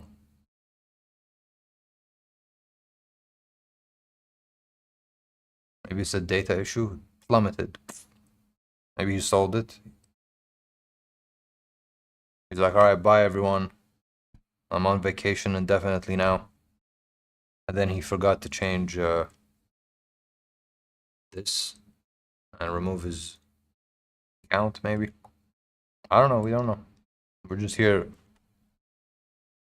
checking MRR, trust MRR, comparing our probably in the negative. If I did the math of how much monthly recurring revenue that I had, it would be not that deep in the negative. Like, I don't take on debt. I'm not dumb, but we're not even close. Like,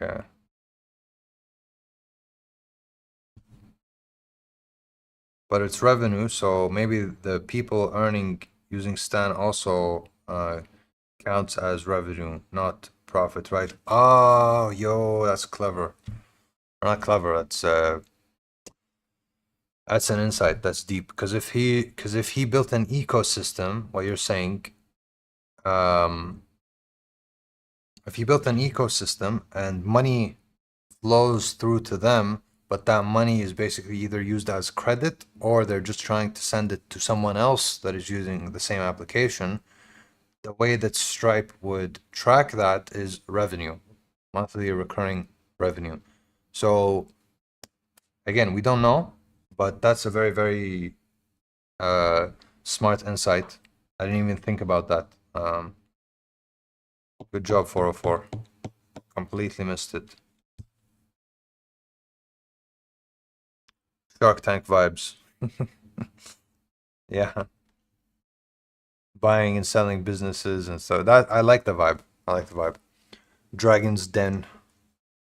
Shark Tank. 3 judges.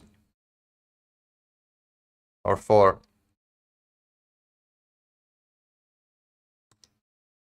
Post is.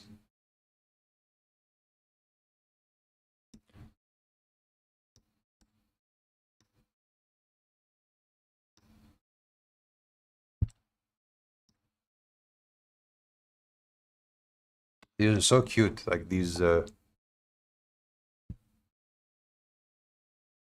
look, that's adorable. Like all these, what's it called, display, these avatars. Look at this one. This guy, he's like, look at me, I'm different. Nobody has hair like me, and he would be right. This guy here says, yeah, my hair isn't like you, but I'm also different.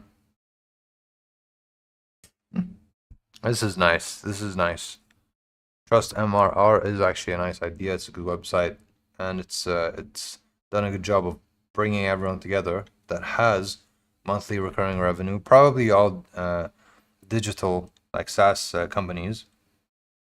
You can see here all of these different names, founders, right? And you can just stack up yourself against all of them. Probably 0 for you and me. Supergrow, we'll get there. We'll get there. Supergrow, AEO engine, big prosp. Yeah. Check if there are any in Kuwait. Let me check.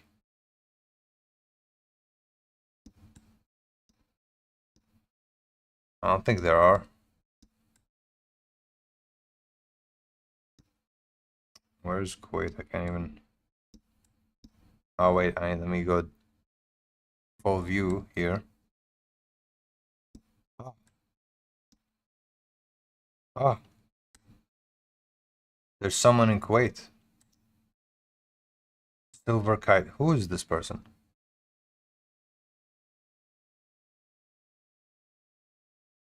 Conversion likelihood.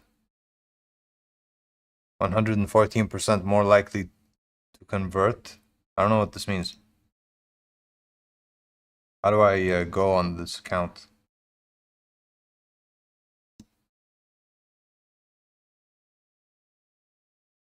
Also, why are they using Stripe? Stripe can be a little problematic setup. Like I'm using,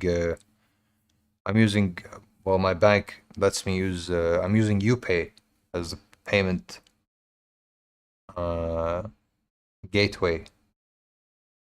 UPay is verified, it's checked, it's legit. Everyone knows it in Kuwait by the banks. And for those who don't know, because Kuwait has, we'll say, you know, well, there's a lot of wealthy individuals, which is why there's a demand for good banking, really good banking. And what makes a bank good? Security. And so those banks compete with each other to be better and better and better. And what ends up happening also is a lot of regulation. And then after something called Souk al-Manakh, let me make sure. I don't get any numbers wrong.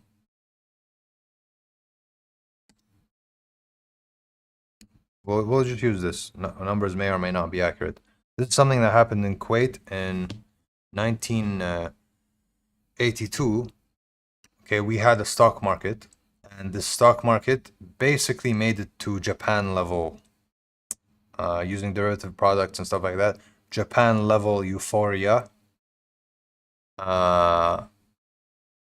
bubble. So what ends up happening? Huge crash, huge. Everyone loses money, crazy stuff. And so then now that pushes the banks, today's banks, to be even more strict with regulation. And so it's difficult to get the payment system, the bank to allow you to take your own money from a payment system. They have to make sure everything's logged and archived, or not archived, just logged effectively. It's a very big system. But it's easiest to just use something like UPay, which is already verified by the bank as the payment provider, and it's because of the regulation and the demands, very high quality. So that's the story. I went on a full rant about the payment services and why Stripe may not be the best option for me or someone in Kuwait, even though there is someone clearly in Kuwait on this site. Maybe they don't only work with Stripe.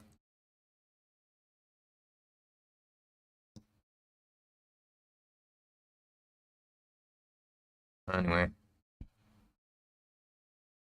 can you zoom to his name? Maybe you can find him.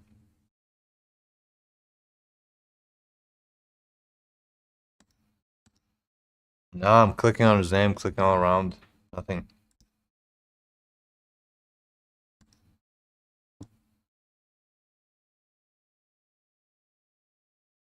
Oh, I got dark. I think we'll end the stream pretty soon. Let me give like a little recap of what we did today, and then end the stream. The mistakes, and you missed that part 404 when I first started. So I was talking about my mistakes, like as a business owner, as a founder, really. Fits perfectly with all this stuff that we're seeing here. I overcomplicated things, and what I did really, my biggest mistake is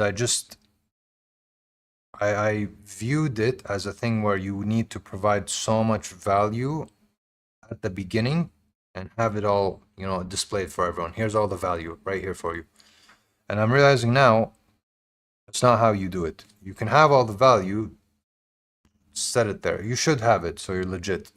But just poke the internet constantly. Stream, say things, rant, be free, and be consistent, and actually just show up. And I talked about all this in a lot more detail at the beginning of the stream, and you'll get my full take. But we talked about all that in the beginning, and then we went ahead and just had some fun with the chat, and then finally we landed on something which is perfect for a conclusion to this stream, which is MRR. I'm sure that all these successful people, like Stan over here, really do have a very simple UI. Something that isn't as complicated and really crowded as my website and my YouTube as well. Part of why I made all the other videos, the old videos, private is, and I said this before, because the workflow is outdated. The MCP came along, changed some things. Those videos were tutorials.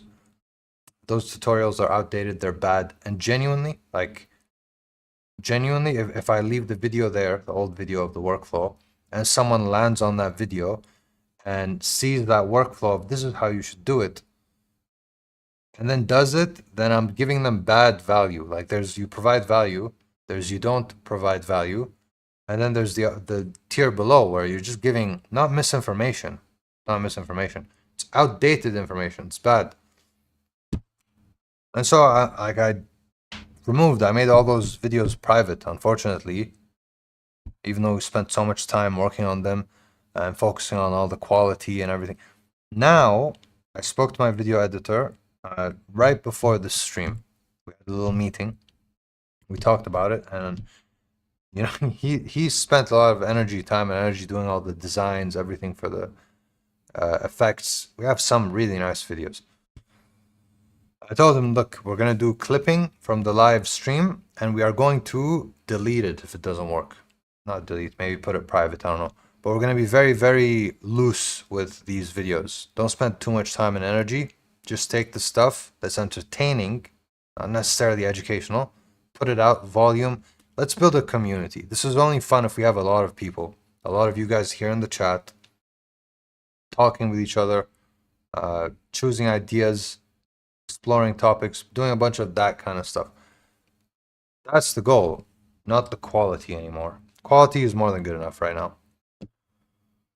And yeah, that's basically what we did. So This is stand start, by the way.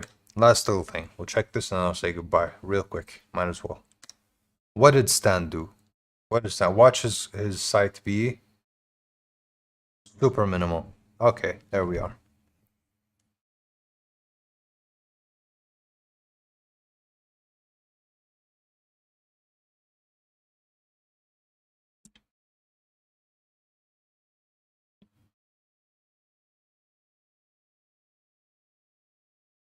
Meet your all-in-one creator store. Stan is the easiest way to make money online. All of your courses, digital products, and bookings are now hosted within your link in bio.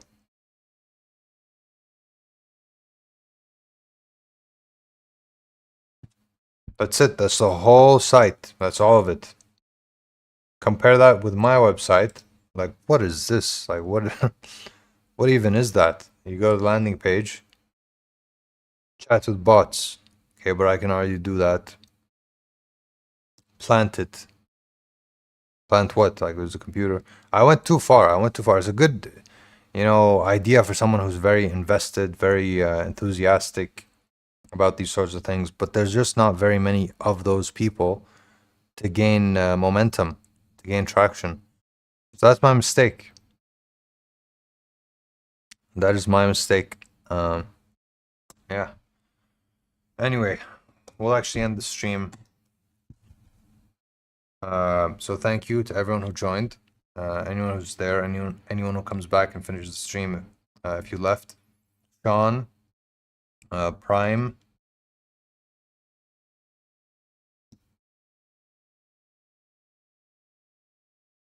.404, still scrolling. Desio G Gamer, Johnny Fari, big suggestions from you. Existentialism, I think you're new, first time joining. FS Driver,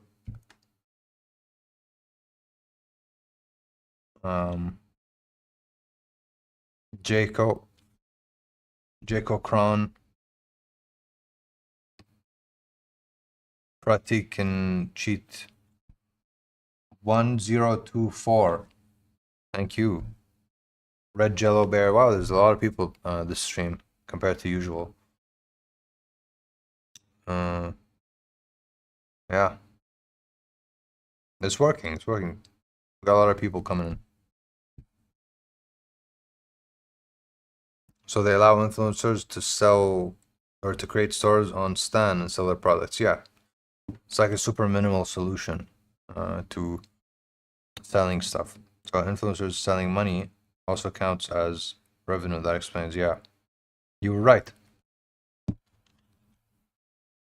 Wait.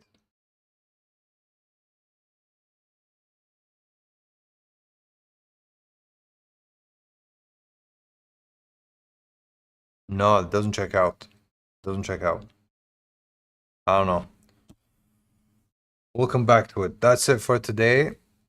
I'll be back tomorrow, every tomorrow. So take care. Peace. Thank you for joining the live. And let me know what you guys think about everything in the future.